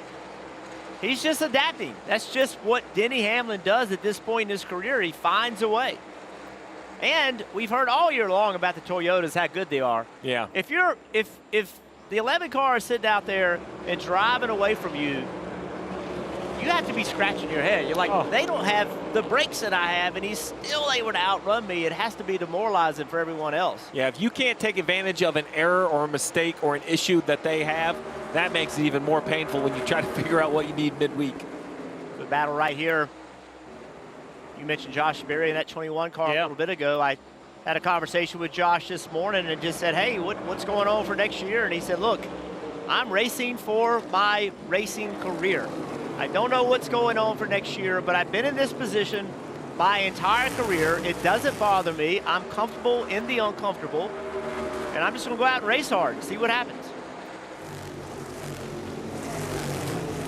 There's a few drivers. I mean, Zane Smith has done a nice job keeping that track position. I'm looking at the pylon, running 7th. Zilic in 9th still. For a year that's everything's gone wrong, he's trying to make the most of a run that has been good all weekend long. Noah Gregson up inside the 13th. Ty Dillon 15th, just a little bit of a mix. Josh Berry is continuing to attack this 71. A little further back in the order, and we'll keep an eye on him as this stage progresses. Guy who had a really rough day yesterday, and that is Brad Keselowski in the 6th. Crashed in qualifying after his first lap, which was a really impressive first lap, by the way, and the team at RFK worked overtime and overnight to get that car fixed. Didn't go to a backup car, repaired what needed to be repaired, and Brad has worked his way up to, was in 19th. He just got overtaken by Bubba Wallace. He's in 20th now, but Keselowski's made up some nice positions. Let's see how the race works out for him. Just got overtaken now. Bubba Wallace goes past one of his teammates and his employees in Ryan Preece, who's ahead of the boss. But there's Bubba. Bubba said on the radio after that pit lane speeding violation, hey, we passed them all once, we can do it again. And Jeff, he is. They had a really fast race car today. I think Bubba Wallace, he's picked up 9 spots. He's driven up to 18th. Let's compare that to Chase Elliott. Remember, he had that bad pit stop, and he is still mired back in 26. So Chase Elliott's not able to move forward. Bubba Wallace is. You don't expect to see a pit stop like that from this 9 team. They have the best pit stop, best pit crew on pit road, and that just happens. It's competition, and they're trying to have the fastest stop possible, and just cost them a ton of track position. He cannot seem to get it back yet. Little head scratcher for the 2 of Austin Cindric. Had a decent qualifying, was at the front of the field early on, and then he finds himself now back in 25th position. Yeah, he was not very confident this morning when I spoke to him. He was a little bit nervous about today, and he's keeping his eye on those points. He is, he came in this race 16th, the last guy in the chase. He cannot have a lot of bad days.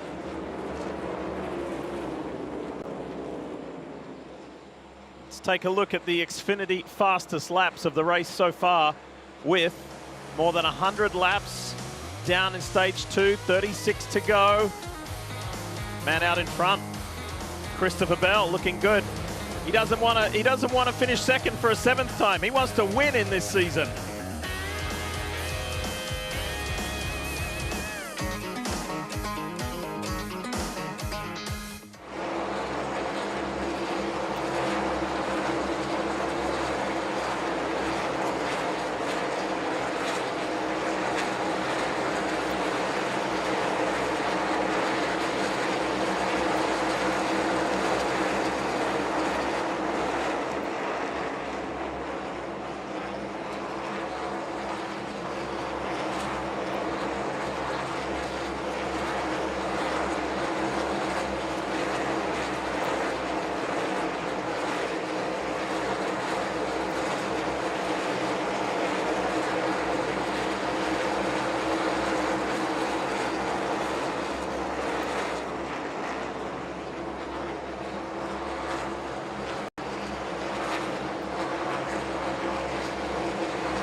You're looking at race leader in this Iowa Corn 350 powered by ethanol, Christopher Bell. He's had to work his way through traffic. The team decided that they would stay out, they being him and his JGR teammates, Chase Briscoe and Denny Hamlin. They stayed out when everybody else pitted. They run at the front. Joey Logano, then Ross Chastain, then we pick up William Byron, the 24, the defending race winner here in Iowa, just ahead of Ty Gibbs, who has staged a very impressive comeback. Dave Burns, talk more about the 54. When I talked to Tyler Allen, his crew chief, this morning, I said, you're in a Toyota, you work for Joe Gibbs, what about braking issues? He said, not this car, not this weekend, not this year at Ty Gibbs. We'll go for this spot right here and get it for William Byron, that for the 6th position. He said this year, Ty has done extremely well about managing his brakes. And this race, this weekend, has been another good example of that. A little pace here, a little free to start this run, but he's now passed 4 cars since the restart. Ty Gibbs has had a really good year. 4th in points. I think this young man and this team, I think they can be a threat when this chase starts. They are consistent. Yep. Ty Gibbs isn't making mistakes. He's driving with speed, but also maturity. I really believe this team has an opportunity to shock the world and contend for this championship. There is a feeling within the team and the garage area that this young man has grown up and is maturing. How much did that win do for him at Bristol earlier this year, Steve? I think you're seeing it right here with this recovery, and this is not the first. They have had some adversity throughout races this year. Oh, he has a big wiggle right there. I don't know, I'm so loose. I don't know how I'm driving it right now. You know what? I agree, Ty. Very loose. You have my vote on the loose. But I would just say that when adversity is thrown his way, he just goes back to work. The emotional reaction isn't there, which we saw in the years past. He's putting his talent on display, which is what you need your race car drivers to do. What I like about that is the lap before that big twitch, he was the fastest car on the racetrack. And then he had that moment and he lost 0.2 of a second.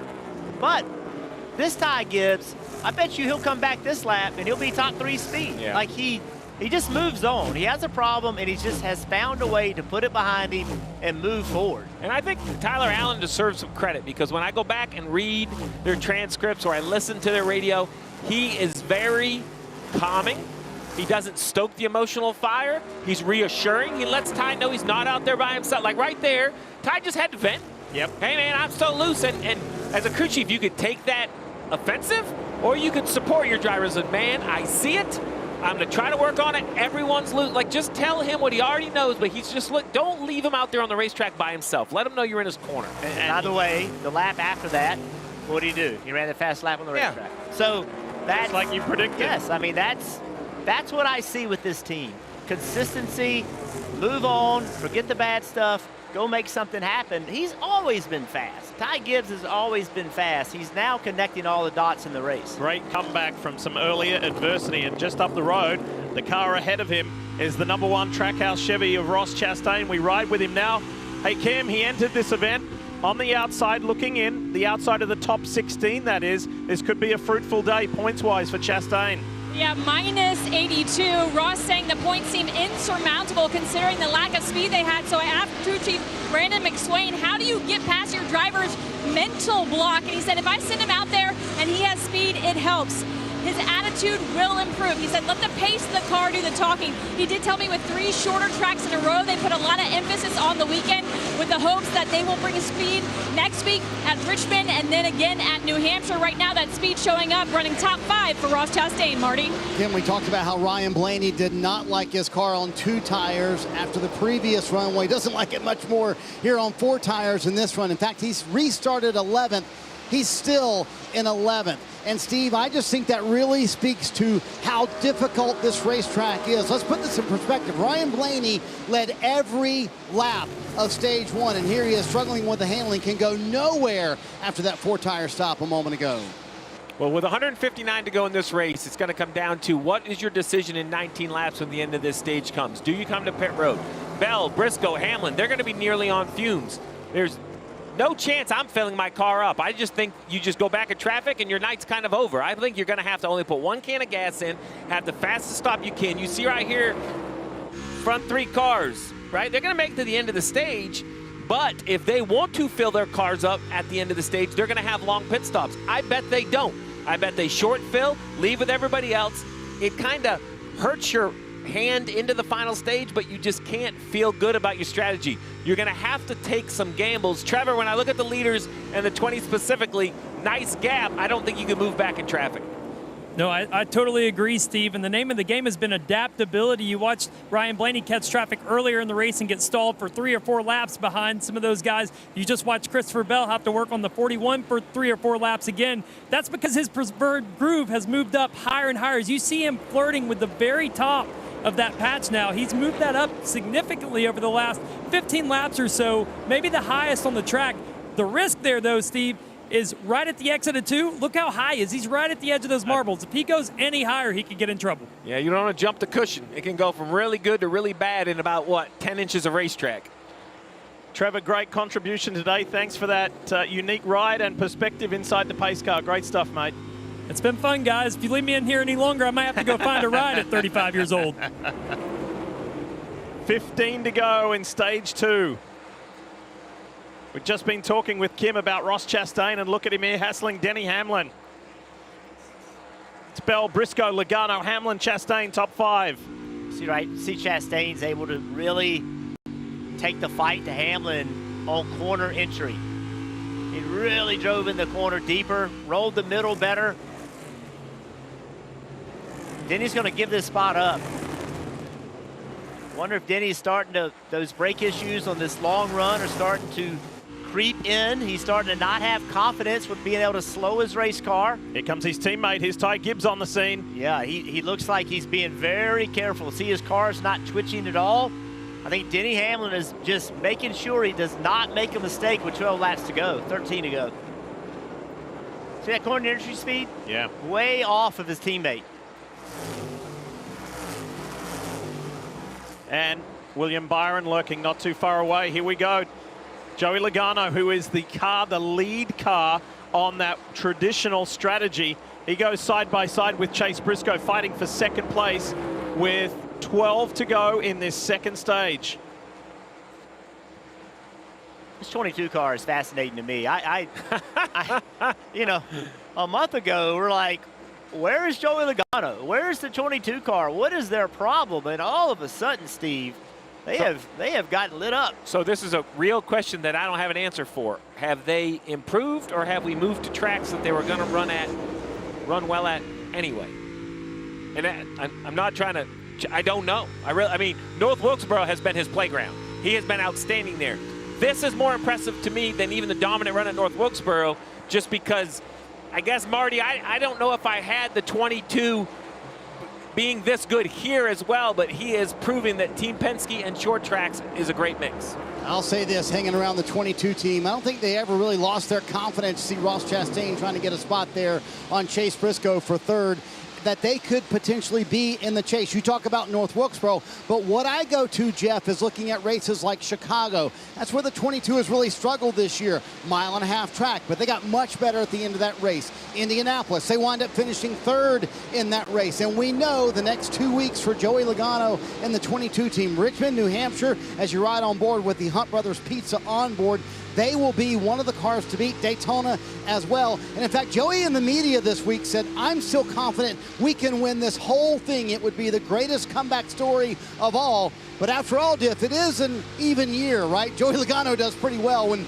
winning championships in even years. And what he really wants to do is he is very well aware of what people have said in the past. Joey, you're a playoffs champion.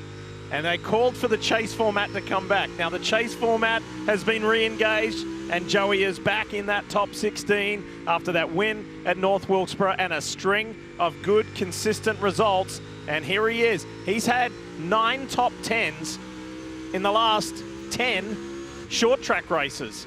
So here it is again, front and center. I mean, we've never seen the Penske's get real good at the end of the year. Boom. Right? I mean, this is what we've seen this team do. And the years they won those championships, we really didn't go into what was then the playoffs thinking they could make it happen, and they found a way to do it. And you wonder if they're going to do the same thing this year. Christopher Bell leads and leads well. He's led 61 laps.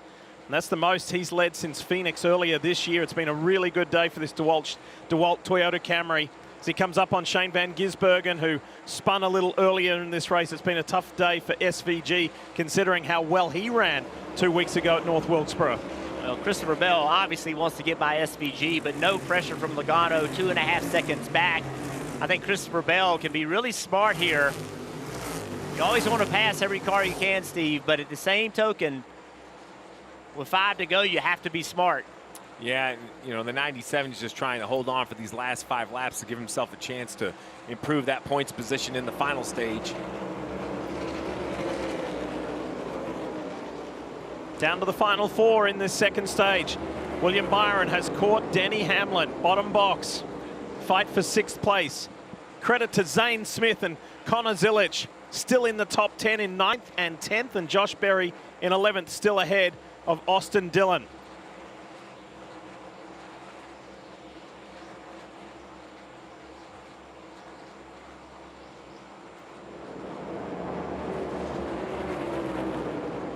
Look how high William Byron's moved his race car up the racetrack. He and Christopher Bell are both up there. And take note of that. Christopher Bell had his car way up the racetrack, but when he got to a car running up the racetrack, he couldn't pass him. That's right. So does the 20 have the flexibility if he loses track position to be able to pass, not being able to run the top? That's one more reason why I would do everything I could to not lose track position. Wow. William Byron was all over the shop. Watch this. Watch the 24. I mean, that's a crash. Hands full. That's a crash that didn't happen, Jeff. Great job by SVG here, staying in the lead lap. He's fighting to make this chase, and he needs every point he can get, and staying in the lead lap could have a major difference in the finishing order. On this final lap of stage 2, the last lap brought to you by Credit One Bank. Byron still chips away on Denny Hamlin. Every stage point counts. And speaking of the most stage points, Christopher Bell gets the maximum by winning stage 2. Hamlin, Byron side by side across the line. Joey Logano comes home second in that stage. Ross Chastain, great work from the Trackhouse driver. Big fan attendance here, lots of passion. And 2 of the 3 stages complete in the Iowa Corn 350.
USA Sports coverage of NASCAR is brought to you by Applebee's.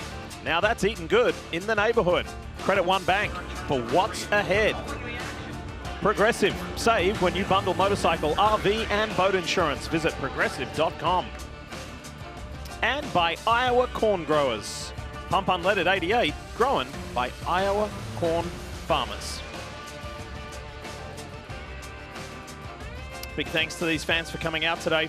They've seen plenty of action today, that's for sure. We're going to carry all the way through to the checkered flag and beyond with our post-race coverage. And after that, stay tuned for the premiere of NASCAR Americana, presented by Busch Light, from its roots on Southern back roads to its rise as a national institution. This new 3-part docuseries explores the people, traditions that shaped stock car racing, the sport we love. Busch Light Pit Road is alive. Kim Coon's there.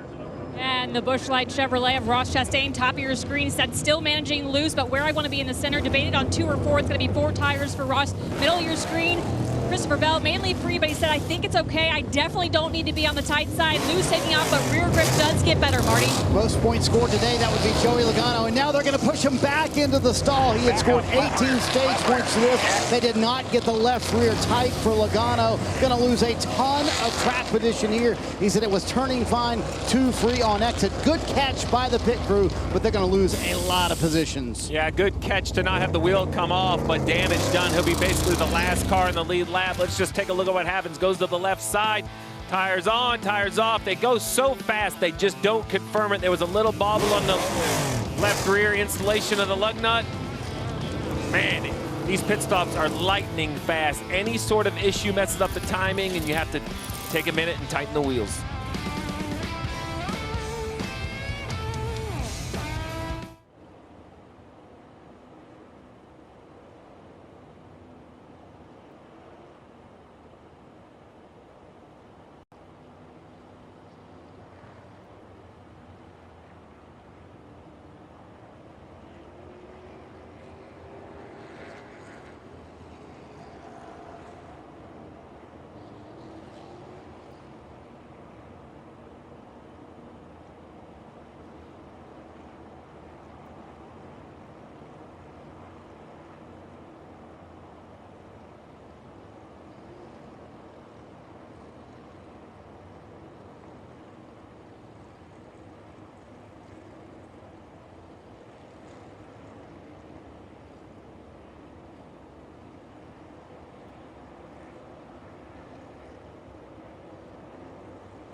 With DraftKings, you can take your game anywhere. Let's take a look at today's driving factors presented by DraftKings. Well, you're going to need some help for pit road. Find that track position with some sort of strategy, fuel window. Somehow you have to cycle to the front.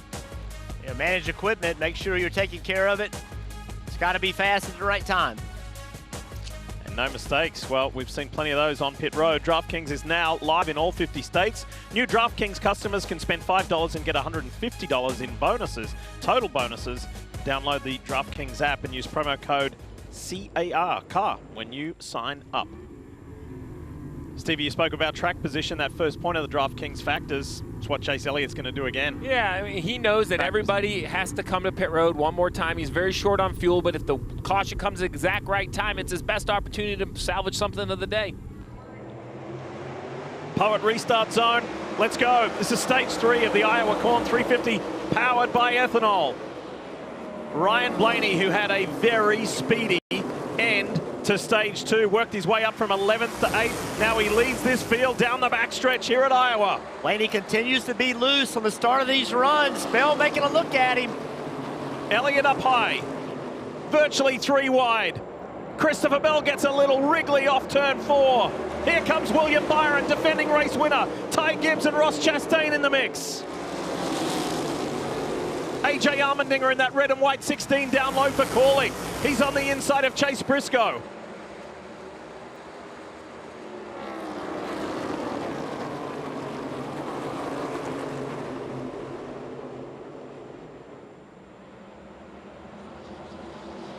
First time the NASCAR Cup Series came here 2 years ago. The man leading the race, Ryan Blaney of Team Penske, won the race. He'd love to do it again and consolidate his position in the points at the top. As they run right now, he's already overtaken Tyler Reddick, who was out early in this race due to a crash, for second in the point standings. Chase Elliott continues to battle side by side with Bell for the second position. Chastain doing a nice job making the most of the day, really all day, running near the front. Ty Gibbs in 5th, inching his way back into this conversation. And how about AJ Allmendinger in the 7th position from Colleague Racing organization, moves to Ram in the Truck Series, gives up their Chevy affiliation or support. And here they are, running inside the top 7 on the final stage of a short track here at Iowa. And while things are going better and better for AJ Allmendinger, they're going to the worst side for the 5 of Kyle Larson. He was just pushed to the garage area. Started on the front row, showed so much promise early on in this Iowa Corn 350, and it's all gone south.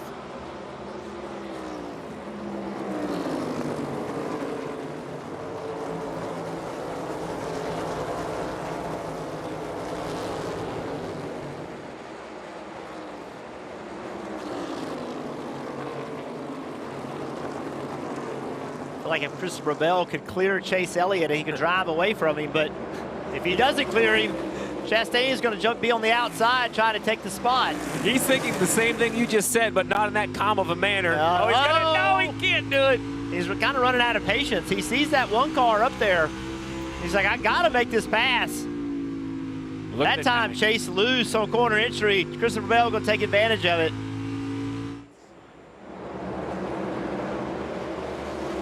And I think for Blaney, he's driven away from this crowd. I think that's what he needed. Seen his car really loose, but when he runs by himself, he's able to put the car where he wants to versus where he has to when he's in traffic. Remember what he did in the opening stage? He was out to almost a 5-second lead. He just left everybody behind. Allmendinger down on that low line.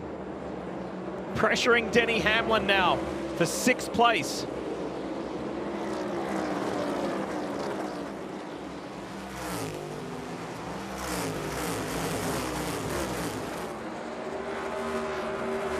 There he is, there's AJ. And that camper's in RV.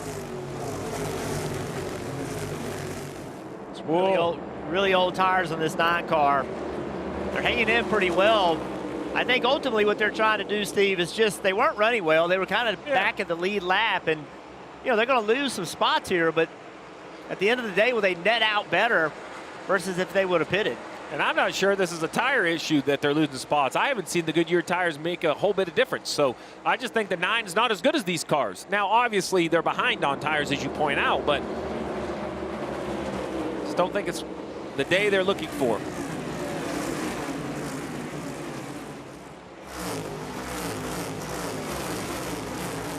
When we were in that last stage break, there was some interesting radio aboard the 11 Progressive Toyota Camry of Denny Hamlin. Have a listen. I mean, I'll be honest with you. I got half the brake that I'm supposed to have, so I can't charge in, have any idea where my pedal's at. So it's making me free. So when he says have no idea where my pedal is, what he's saying is that when you're a driver and you lift off the gas and you go to that brake pedal and you have immediate friction, the car starts to slow down, all that's predictable. You know what's going to happen. But when you lift off the gas and there isn't the brake pedal, you don't know when that friction's going to start building as you push the pedal to the floor. And it's a very difficult thing to do. Like you don't know if it's going to stop or not. Maybe it goes all the way to the floor and you have no brakes. So Denny Hamlin just cannot attack the corner the way he normally would. So Steve, you said earlier what a great job Tyler Allen was doing from the pit box, talking to Ty Gibbs. What do you do if you're Chris Gale? What's your response to Denny Hamlin in that circumstance? Well, I just think you agree. You understand he's managing it. You appreciate the honest feedback. And it looked to me like Denny was more frustrated that he couldn't give him a specific response of what he needed in the car, just explaining himself. I think Chris Gale knows exactly what he means. He understands. And then you look at the data, or you try to find another way to get your answer if your driver can't get it or give it to you because the car is unpredictable because of your mechanical issues. Some days aren't about winning. Yes. Right? You don't always have a car for one reason or another that can win. You're here to grind out points. You're here to get the best finish that you can. Don't get me wrong, if you get a late race restart, Denny Hamlin can go. He'll do everything he can, but he's just not able to be as aggressive as the guys around him. Good racing here between Chase Briscoe and Chase Elliott. Remember, Chase Elliott stayed out, didn't come to pit road, working at an alternative strategy here as he tries to stay alive in this Iowa Corn 350. Austin Dillon is back in the top 10. He runs 7th ahead of these two guys. Allmendinger is up in 6th, looking for his first top 5 on an oval since the Southern 500 last year. Jeff, I'm going to take back my statement that I thought the 9 just wasn't good enough. I think the tire gap must just be so great between these cars. Because when there was a few of the front runners, but now he's consistently, you see Chase just doing the best he can. I think the tire deficit has shown up. So what seems like when we say tires don't matter, when you get a big enough gap, and you see it right here, 21 to 92. So it is a huge difference between tires, right? As I square, he goes down a spot, right? I think if you're Chase Elliott, what you're trying to do is he's trying to run the top of the racetrack because as cars with better tires get to him, he's able to just run his line. They're not really affecting his lap time. So in this situation, that's all you're trying to do if you're Chase Elliott, is make the best lap time you can. Look, if you can pass me on the inside, go for it. I'm going to sit up here and run the best lap time I can. I'm going to act like you're not even there. It's your job to pass me, and that's really all you can do in this situation. Final pit window open. What does that mean? If we see a yellow at this point, I assume the entire field would come down pit road. Now, there's a varying degree of how much fuel everyone needs and what tires they may think should match those, but a caution here or a pit stop here would get you all the way to the end of the race. Ty Gibbs continues the charge.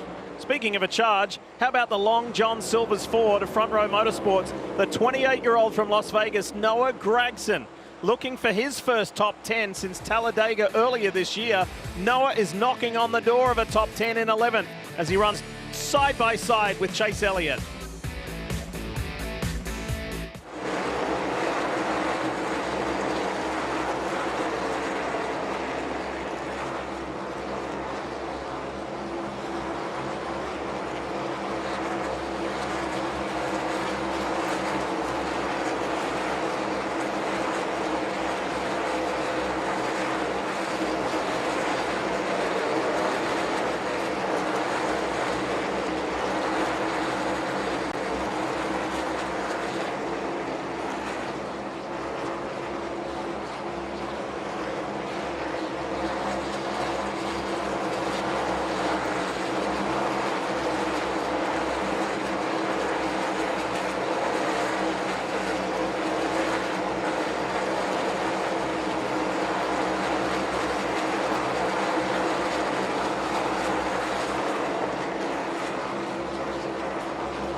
Welcome back to Iowa Speedway. Time to check out the ones to watch, presented by Credit One Bank. Steve, you're up first. Well, I'm going to start with Ty Gibbs, driver of the 54, top 10 in all 3 short track races this year, including that first career win at Bristol. He's fighting his way back through the field, rebounding from that bad stop after stage 1. He has driven all the way up to the 3rd position. I'm watching Christopher Bell. It's hard for me to believe that he has not won a race this year. 6 runner-up finishes. He is very happy with his race car today. I think he can make it happen. For all you Ryan Blaney fans out there, things are looking good because the 2-time winner this year loves this place, performs well at this place. When he won back here in 2024, the inaugural year, he led over 200 laps. Well, he's already clocked 120 laps at the front here today. Bell is really running some nice laps, though. Right against the grade, Jeff. He is using every inch of real estate. I'm sure Blaney is keeping an eye on that. He'll try to run a little bit higher. Now Bell goes to the bottom. I like this when a car can run both lines. Yeah, we saw this earlier with the 20 car. We wondered, good battle right here, 21 to 38, but we wondered with the speed Bell had, he's making most of it up top. Right on the edge of that old asphalt. How are you going to pass? If Blaney gets his car, puts it up there, how is Christopher Bell going to put the 20 on the bottom? Will it stick? Can he make this pass? Look Big at this. run right here. Look at this. Bell closes that gap dramatically. Gets a little loose and wiggly. I think Blaney had a moment there. I think he got loose on corner entry. Had to just catch the car. At the beginning of the show, Diffie, you talked about big names who have yet to win this year with a 31-year-old from Norman, Oklahoma, Christopher Bell. It has been 29 starts. Bristol last fall was the last time he went to victory lane, and you talked about all the second place finishes this year, 6 of them. Look at the entry speed difference. Watch a 20 car on entry. He just drives up to the bumper of the 12 car. You're looking at Adam Stevens, veteran crew chief, calling the shots on that 20. What a combination, and what a great chance they have at victory here today. And it's not, we cannot overstate the year this 20's had. We talk about the seconds. There's Jonathan Hassler, the middle guy on the bottom picture. Think about Bell's wreck at Michigan. Broke that wrist. They've been having to deal with trying to keep him in the car, working on steering wheel. There's been a lot of distractions to the 20 car other than making the car go fast. Now it feels like they've settled in. Didn't get to complete the race in San Diego, in Coronado. But boy, he's going to complete this race today. Look at this again. Same spot, same corner as he closes that gap to Ryan Blaney through turns 3 and 4. Then Blaney stabilizes and accelerates away. This is a great scrap between the 2 drivers who have dominated the day.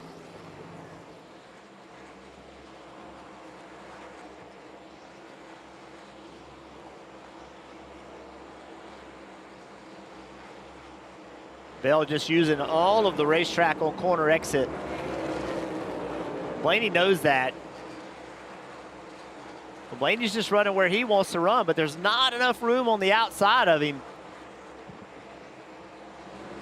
Bottom box is Joey Logano just trying to claw his way back after that lengthy pit stop. He's up to 18th. Moving in the right direction. Ty Dillon immediately ahead in the 10. Let's see the 20 of Bell. Watch his corner speed. Watch what he does. Just right there. He's in the gas, drives in the corner really deep.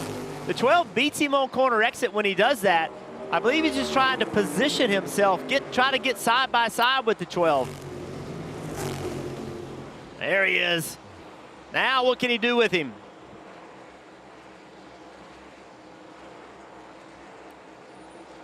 Oh, and he's got some indecision now. Can he get to the outside of the 12? He's there.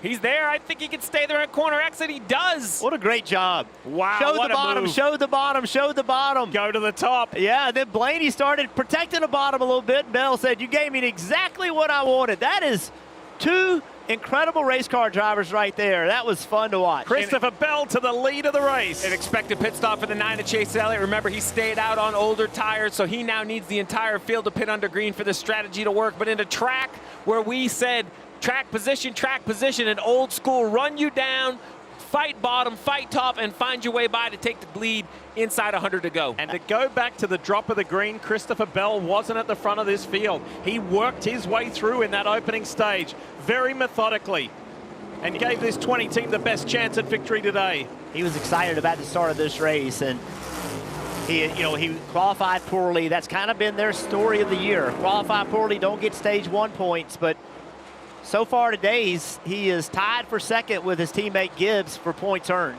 Right in front of Bell, the 9 of Chase Elliott off from pit road. He is a lap down. This would make 2. He really needs to get these tires up and going full of fuel. It's going to be hard to stay in front of the 20. We're going to see what kind of car the 9 has. If the yellow comes out, they'll all pit. He could get the wave around. Cannot go 2 down, though. That would be a big, big challenge for the 9 car. Kim? Yeah, let's talk about Christopher Bell. You guys mentioned those 6 runner-up finishes in 2026. Crew Chief Adam Stevens, how he would describe this year for the team. Give me one word. He said, well, that's hard. There's a couple of words. Frustrating, he said, is in the mix, probably top of the list. He also said odd. You have to think that a win would quell those frustrations for the team. Obviously didn't have the qualifying they wanted, but they were top 2 in 10-lap speeds yesterday. They put that to use in stage number 1, were able to earn stage points in both stages, and now out at the point. Bristol last year, the last time Christopher Bell went to victory lane. It's been a long time as he starts to gap the 12 of Ryan Blaney a little, Marty. That was a fun battle to watch between the 20 and the 12. Blaney, as soon as he got passed by Christopher Bell, said, man, I'm just hanging on here. I need a lot more rear grip. Car's just way too twitchy. Steve, I kind of find it interesting that Jonathan Hassler has kind of played the contrarian strategy all day long. On the last stop, he was the only car to take 2 tires only. Everybody else on the lead lap took 4 tires. So does that mean that the 12 car will have to wait longer on fuel for this final stop of the day with 91 to go? I think if it was a pure gas-only stop, both the 12 of Blaney and the 20, because they've short-filled throughout the day, need a little bit more fuel. The real difference is, you remember, Blaney was running 8th when he took 2 tires. It cycled into the lead. Now he's in 2nd. The advantage these teams have is when I say more fuel, I'm talking, they need about 4.5 seconds worth of fuel versus other cars needing 2 seconds worth of fuel. So gas only would be an advantage. But I think we're going to run long enough that everybody's going to take at least 2 tires, if not 4. And in that amount of time, the fuel will wash out, Marty. But to your point, they definitely want to run long enough that everybody is forced to take at least right side tires. Great day for Ross Chastain. The Busch Light onboard shows us the difference between him and Denny Hamlin. Chastain runs 4th, Bell leads.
.84 laps to go in the Iowa Corn 350, powered by ethanol. You're watching NASCAR on USA Sports, and we're with you for the next 14 races, all the way to crowning a champion. We ride on board with the Cheddar's Scratch Kitchen Chevy of Austin Hill.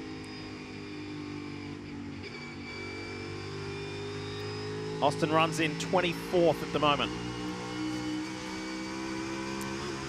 A little bit of a game of chicken on top of these pit boxes as we see Kyle Larson return to the racetrack. 17 laps down, he went to the garage for more repairs.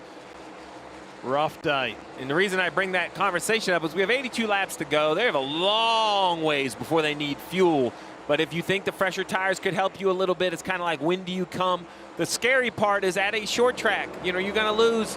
The leader is going to lose, you know, a lap and a half. We see Chase Elliott just in front of the leader, right? So he lost almost 2 laps. Remember, that's what separated the field at Wilkesboro, was the yellow came out in the middle of the pit cycle and it upended the entire race.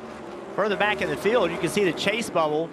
So you see SVG in, 15th in points, Cindric 16th in points. They are both not having good days. They are racing for 26, both a lap down. See Chastain, he's in 18th. He's having a really good day. He's earned the 4th amount of most points today. Can he mount a challenge? Can he get something going here and race himself up into the chase standings?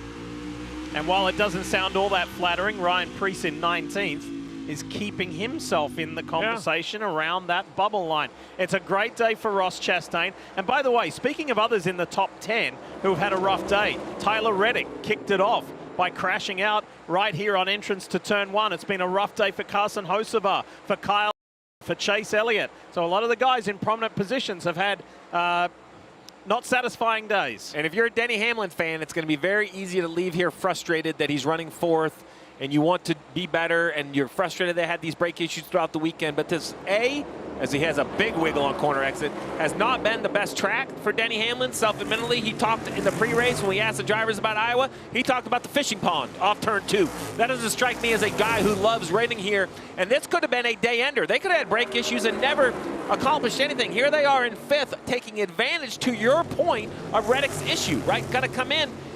He's going to leave here with an over 100-point gap if the race were to end now. By the way, if Denny does finish 4th or finishes in the top 5, or Jeff, even if he finishes in the top 10, his average finish is beyond 30th here at Iowa Speedway. So that's a great result to go away with. The one little asterisk I'll put in there, Jeff, you did a great job explaining about brake consistency for on track. What about green flag pit stops? Does he have to just be very cautious to not override? Like, how do you, if you're Denny Hamlin, what's your confidence level for a pit stop? So what we normally do is we'll pick a spot on the wall. I want to drive my car all the way to that spot before I lift out of the gas and get on the brake to enter pit road on a green flag stop to maximize my pit entry. I'm going to back that up. I'm going to back it up a mile. I mean, I'm talking 10, 15 car lengths to make sure I know where my brakes are, make sure I can get it slowed down and not speed, because all of this work could just go completely away if I get caught speeding. Oh, a moment for both Blaney and Gibbs. It looked like Gibbs was going to capitalize on Blaney's moment, and then the 54 had one. He looked like he was down the street at Knoxville in the 360 wing sprint right there, chasing that thing tail to the right. Just ran through it. Joseph ran through it. They must have thought there was something on the track, maybe, I heard. But man, that was a big wiggle for the 54. That's what it looked like for Ty Gibbs. They both got loose. Well, then we heard him say we both just ran through it. I don't know if he means something on the track or interesting. Maybe it's one of the seams on the track. Maybe it's an error situation. I mean, oil down, dude. Oil. Ty Gibbs filled his fluid on the racetrack. Well, let's see. He's going to go right back where he was, trying to make a pass. He stays away from that seam, stays lower than what he was before, what a corner. and capitalizes and passes Ryan Blaney for second place. A power pass. Yeah. I mean, that didn't take multiple laps. He just rolled the bottom. Christopher Bell, here comes your teammate. He's 2.6 seconds back and on a charge with 72 laps left here in Iowa. Christopher Bell has gotten hung up in this, as Chase Elliott has as well. Chase drove away from the 20. They got to some traffic. Chase has not been able to get by him. Neither has the 20 of Bell.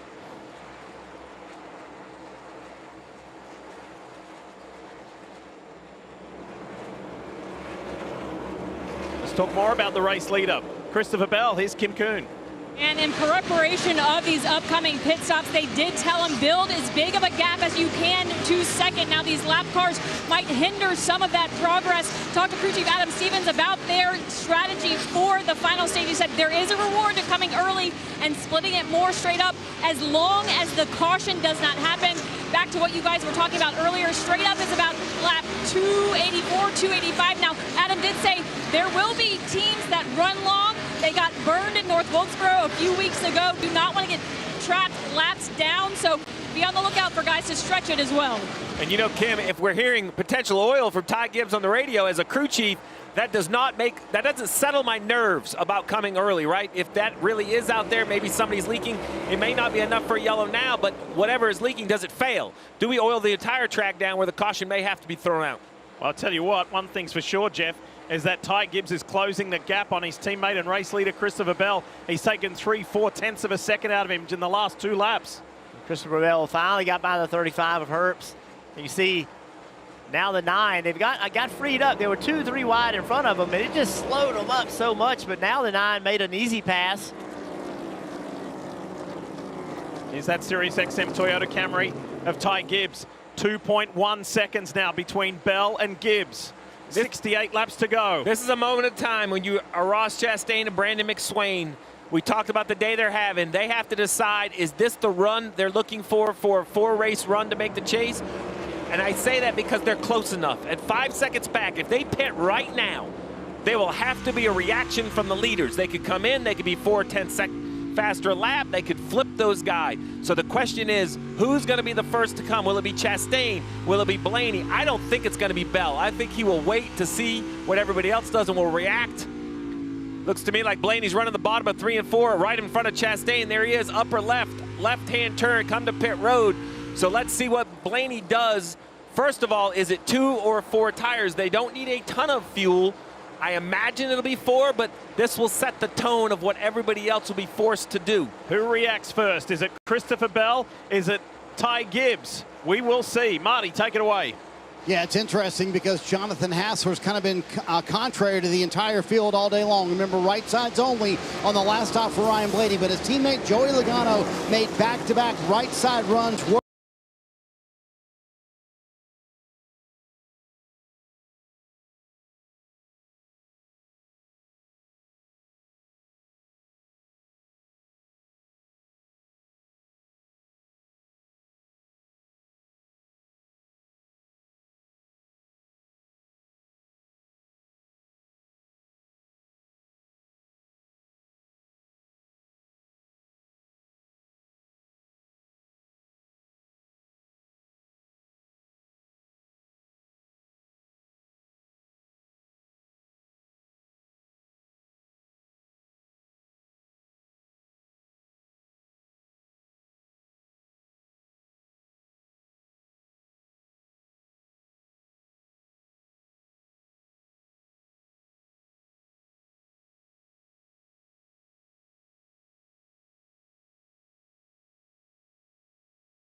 one, pressure goes away because of caution. You can just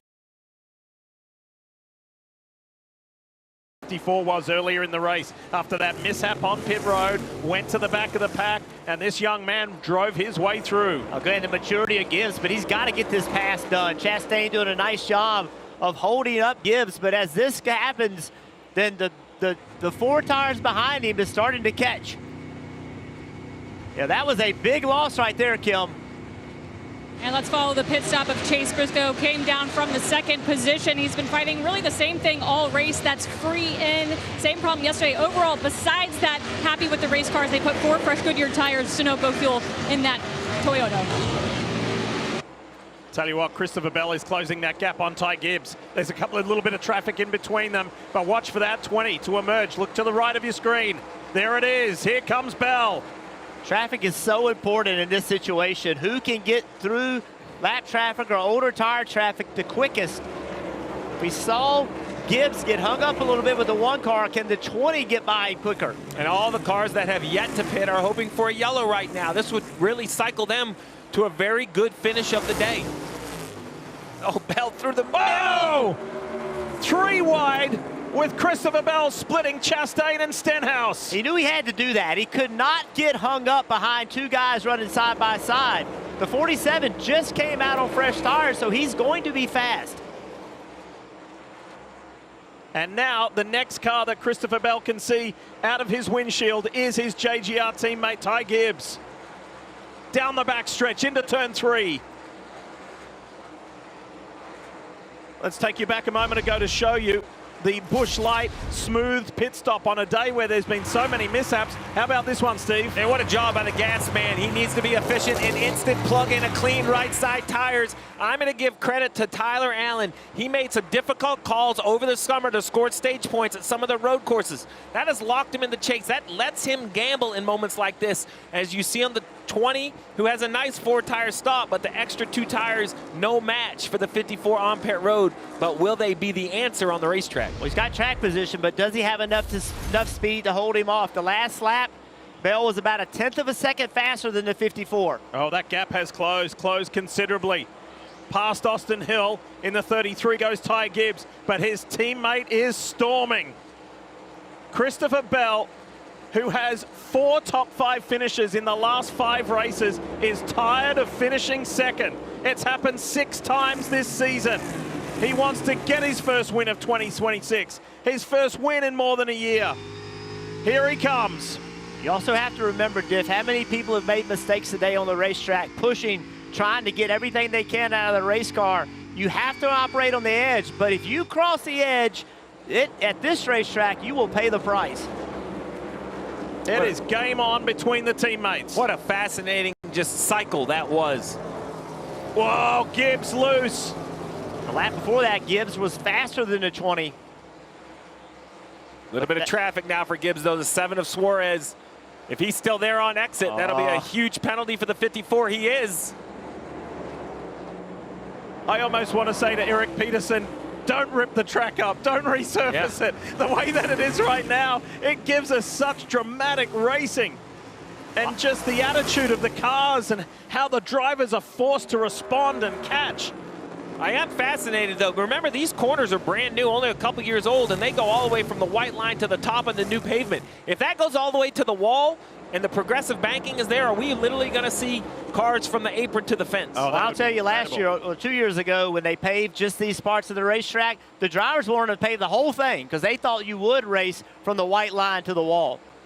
There's Tyler Allen, crew chief for the 54. Left rear tire says no. Left rear tire says nope, meaning the older left rear tire is probably very loose. While we are captivated by what's happening at the front of this race, let's work our ways back a little bit. Zane Smith runs in 3rd. Connor Zilic runs in 4th. Bubba Wallace in 5th. There's been some movement within the top 10. Now look at Bell. He's within a car length of his teammate. You heard Gibbs talk about it. Left rear tire says no. He tries to lean on it, standing in the throttle. He just does not have the rear grip that he needs. When do we see those guys at the front of this field like Chastain and Gragson and others come in and open it wider up for these guys with 44 to go? And they can run probably 20 more laps. So at this point, I would run all the way to the end, still hoping for that yellow. Crew chief versus crew chief. What's this like, Steve, when you go head-to-head with a guy in the same company? Well, and there couldn't be just a more differing resumes. Look at Tyler Allen, a win this year with the 54, 59 starts on top of the pit box, a huge future ahead. But we look at who he's racing against. Adam Stevens, over 400 starts, 41 wins, 2 championships. He's done this for over a decade. Tyler just getting started. Adam Stevens has been there, and they're both at the same organization. Remember early in the race when Bell was trying to pass Blaney? This is what he did. He ran the bottom of the racetrack, ran the bottom. That drug Blaney to the bottom of the racetrack. And then as soon as that happened, Bell jumped to the outside. I wonder if Bell's trying to set up Gibbs the same way. Hey, we got an answer on those. Zilich and Smith and Bubba Wallace, they're all in. They're on the Busch Light pit road, so that's opening things up even more for the 2 drivers we're watching now. See, Bell went to the top, and immediately Gibbs drives his race car up there to block that air. See what they do over here. Still waiting for Chastain, Gragson, Nemechek, and Gilliland to pit. What a fascinating scrap between the 2 Joe Gibbs Racing Toyota teammates. Now they're catching this car. How is that going to affect catching the 34 car? How is that going to affect how the 54 car drives? How can Bell take advantage of it? And you got the 38 coming out on new tires. Will he be a factor? Bell just loves the outside of the racetrack. They're coming across the line, and Ryan Blaney, who was closest to them, has just crossed the finish now. There's Coach Gibbs watching his drivers, one of them his grandson, put on just an epic fight here in Iowa.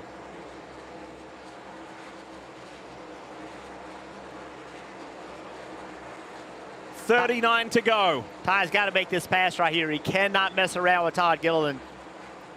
You see how far he drives it in the corner. Did exactly what he needed to do. 20, though, I would stay close the gap. If he can just roll past the 34 right here.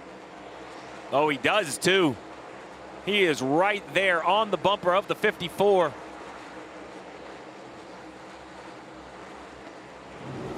Meanwhile, Ross Chastain stays at the head of this field, but yet to pit with 38 to go. Noah Gragson and John Hunter Nemechek the same before it opens things up for the 54, who has the effective lead right now, but not the real lead of the race. Whoa, he is way loose. Christopher Bell with a big slide. Look at the gap it created.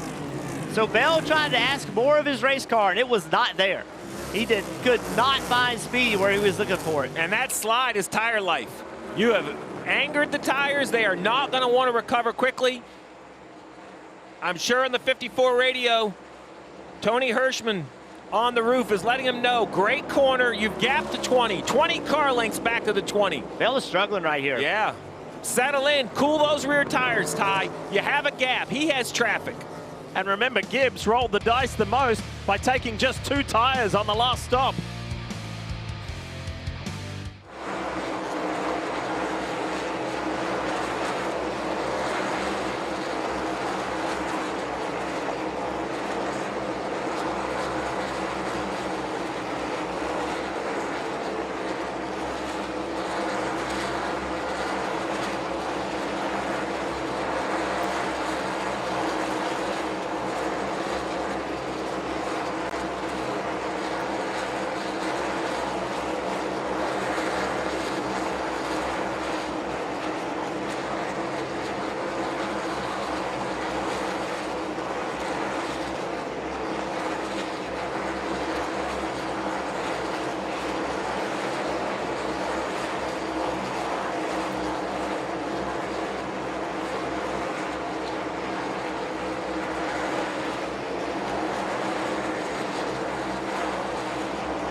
30 laps to go here in Iowa. We'll bring you post-race coverage as well, all the celebrations and interviews. And then after that, stay with us for the first of a 3-part series, NASCAR Americana, that premieres tonight, and that follows our post-race show. So much still to come here today on a great day in the Heartland.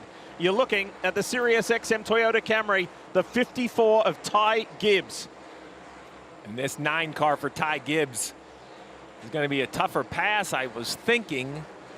Now he's in position. I bet Chase is going to let him go down here.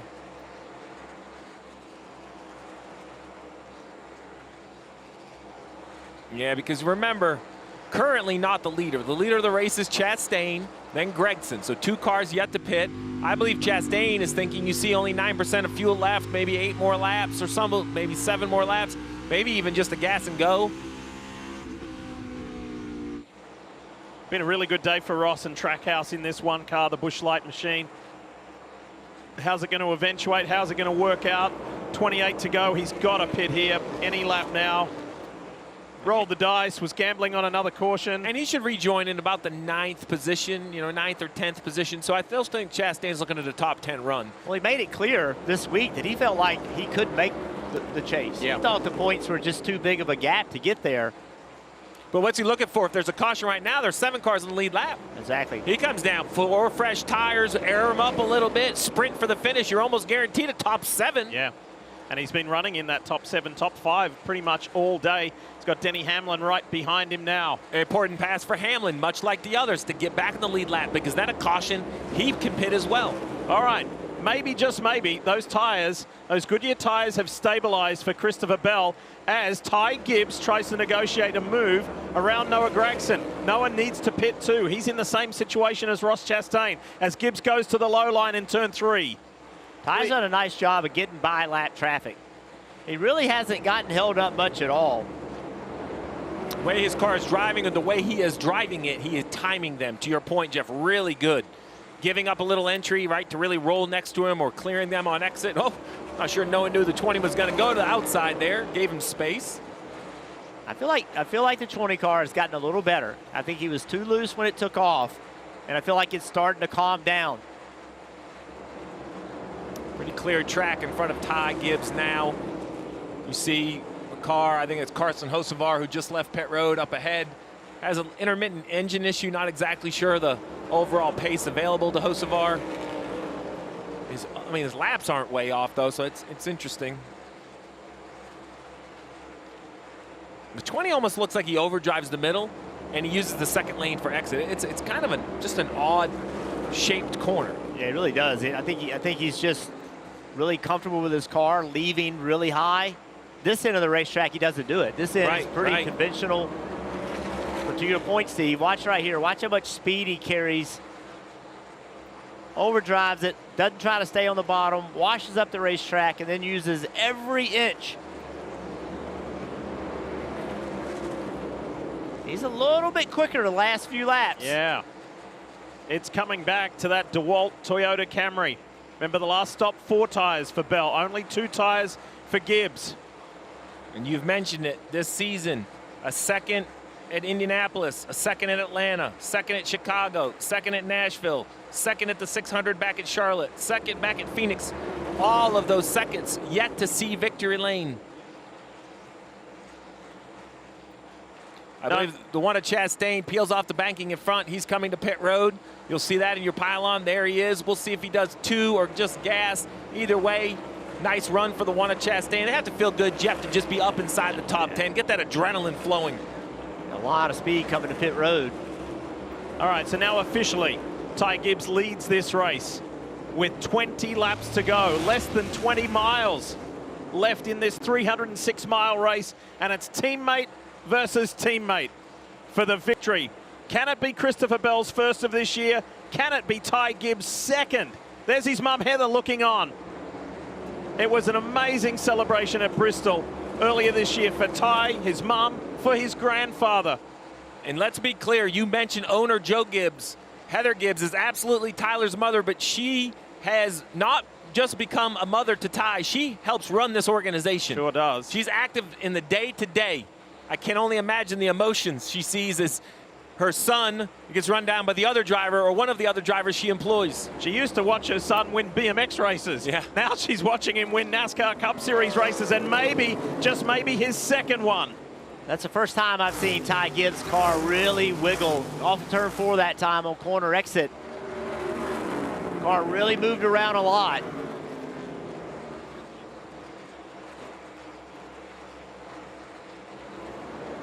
That was much cleaner and faster. Nope, actually Bell was faster. In the first 100 laps of this race, Ty Gibbs had a little hiccup on pit road and he went from 4th back to 28th. He didn't lose it. He rallied, he stabilized. Great work with Tyler Allen as well, his crew chief, for them as a team to rally and come back. And now he's 17 laps away, 16 laps away from winning here in Iowa and making it 3 different winners in 3 years. But Christopher Bell's not done with. Here's the 20. That's the closest he's been. And now Bell gets out of shape. He did, every time he tries to ask more of the car, it's just not there. It's so hard when you, with 15 laps to go, there's the win right there. It's so hard to not overdrive it. And now that the pit stops are complete, basically the running order is what you would imagine. Barry in 4th, that is for real. He has already serviced his car. Great run for Barry. Chastain cycled to 7th, Allmendinger in 8th. Let's not lose sight of Ryan Blaney. There's still 15 laps to go. He's just over 6.5 seconds back. There is the 12. Has he got something special left at the end of this race to catch these JGR teammates? It's a big ask. It's a big chunk of time, but he's got 14 laps to do something about it. That's the highest I've seen Bell in the middle of the corner. I thought he jumped the cushion, but he did make the corner, and it worked. Watch this. You can't even see the seam with the right sides. He's so high. He gets all the way up right there. I think he's out of the new pavement, yet it's still turned. Steve is a crew chief, Jeff is a driver. How does this 2-tire stop for the 54 working so effectively? Well, I think what we've seen is good handling race cars. Fresh Goodyear tires just aren't a huge advantage. Tyler Allen thought that it would work. Gibbs was frustrated because he thought the left rear gave up, but the 20 heated his up. He had one clean run at him, it didn't work, and now it feels like it's equalized. I do believe the 20's quicker, but catching and passing, 2 different challenges. No doubt about it, and Ty Gibbs, he's just done a really good job. We've seen the car wiggle a few times, but nothing too bad. He's been very consistent with his lap time, and I think that's just what he has to do. You don't have to do anything. You know, you have to be perfect. You don't have to be the fastest every single lap, but you cannot make a mistake right here. While this is fascinating between the top 2, I want to share the love and give a shout out to Josh Berry, the Wood brothers. He is legitimately in 4th place. He has been strong all day and has worked his way up into the top 5 here in these closing laps. Great run, Josh Berry. And it's going to be a bigger challenge for the 54 because the Buschard that 17 is a lead lap car. So he just doesn't want to pull over. He's going to battle the best he can. We'll see what type of fight he puts up. Super respectful or nothing to race with. I'm not sure which for the 17, but an easy pass for the 54. Have you noticed how decisive Gibbs has been with his overtaking? He's done a great job. It has been spectacular. Here comes Bell. He responds. The laps are counting down. That's the first time I've seen the 20 car on the bottom, not using that odd shaped groove in 3 and 4, and it worked. It's going to make it harder to defend because now Ty doesn't know exactly which lane he needs. And he tried it in 1 and 2. It worked in 3 and 4, so he went ahead and tried it in 1 and 2. Let's see what he does this time. Ty saw it. Ty saw it, and he went lower. Nothing between the teammates. A car length, 2 car lengths, and 8 laps to go. Tense on the pit boxes. This time, Bell to the top. Oh, if Bell could get the power down, I like the wider entry. Go back to the bottom. Get that left sides low. There you go. I like this. I like this. I think this is something new that Bell has found in the last couple laps.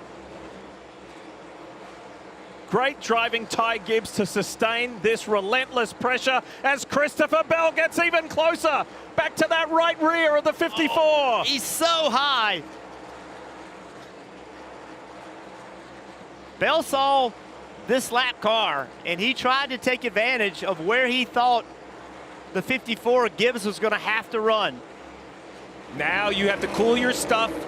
7 laps, down to 6. I'm thinking one more big approach, one more big attack. Christopher Bell's wife watching on. Christopher said in the past she's maybe more competitive than he is. Oh, she's a racer. She's been there every step. Cross the line this time. 5 to go. Less than 5 miles to determine who wins this Iowa Corn 350. That was a really nice corner for Bell. 3 cars up ahead. I know it's only 5 laps, but SVG is one of them. At the closing rate, I think they will get there, or at least have the air disrupted. Great point, Stevie. There's traffic jam ahead. Austin Dillon, Brad Keselowski, and SVG are the cars ahead for them to negotiate over these closing 4 laps.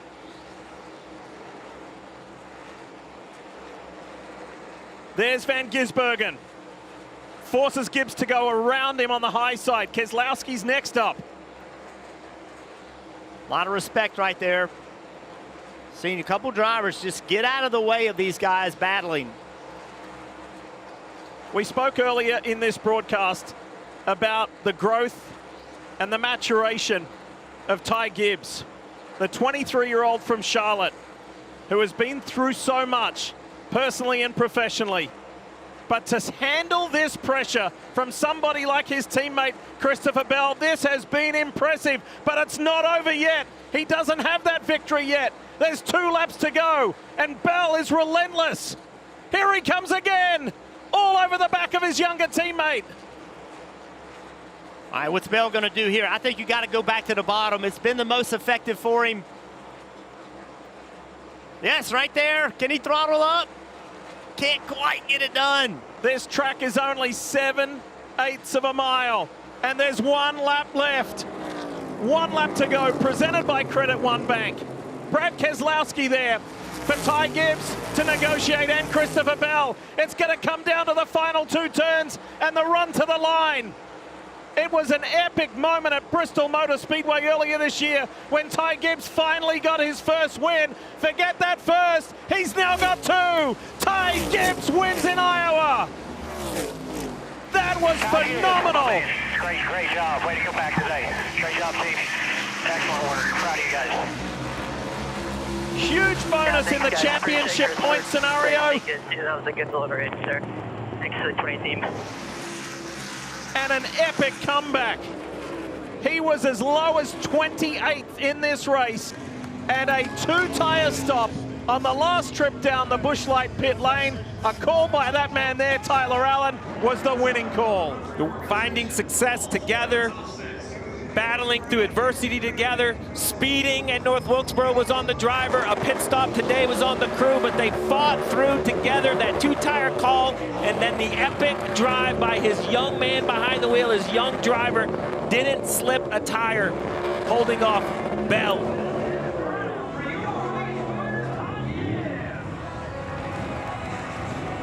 Granddad, Coach Gibbs, is thrilled, as is his crew chief, and so they should be. 3 years in Iowa, it hasn't disappointed a single time, and there's been 3 different winners. Ryan Blaney got the inaugural visit here. William Byron won last year, and in 2026,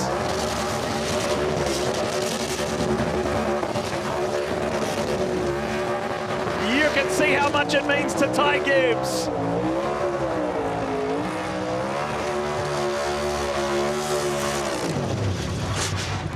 And Toyota's first win here in the Cup Series as well.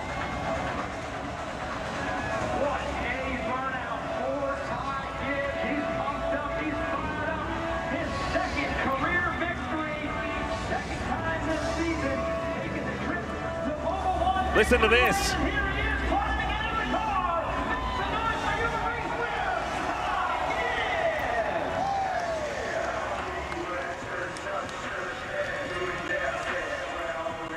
How about the pirouetting burnout from Ty Gibbs here to celebrate with his crew? You don't have room to do that at Bristol, but you do here in front of a sold-out crowd at Iowa.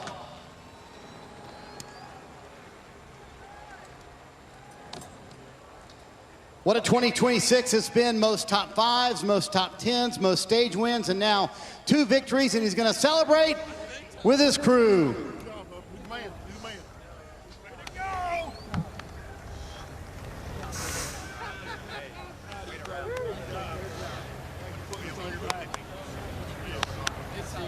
His team survived a lot today, including his teammate Christopher Bell tracking him down. How did you keep your composure with Bell gaining on you every lap, it seemed like, Ty? Yeah, I just had to keep my head down, gel up, and stay in it. So I appreciate my team, Tony Hirschman. All glory to Jesus Christ. I want to ask you about Tyler Allen's 2-tire call, and you and I have had so many conversations this year about how this team has gelled. What's really spurred that on in 2026, Ty? Yeah, you know, just people that want to support each other. You know, we have a big step from last year, obviously, and, you know, I really appreciate it. But I really appreciate all my teammates, too. I wouldn't be here without all my teammates as well. Week in and week out, just help keep developing the program, and obviously we're all up front for a reason. So, you know, I really appreciate Denny and Chase and Christopher for all their help, obviously. You had to work for it today because you had the problem on pit road early on. You went back to 28th. At that moment when that happened, Ty, you were running 4th. What did you say to yourself? Let's lock in, hammer down. All right, Ty Gibbs in front of the sold-out crowd here in Iowa. He wins for Joe Gibbs Racing.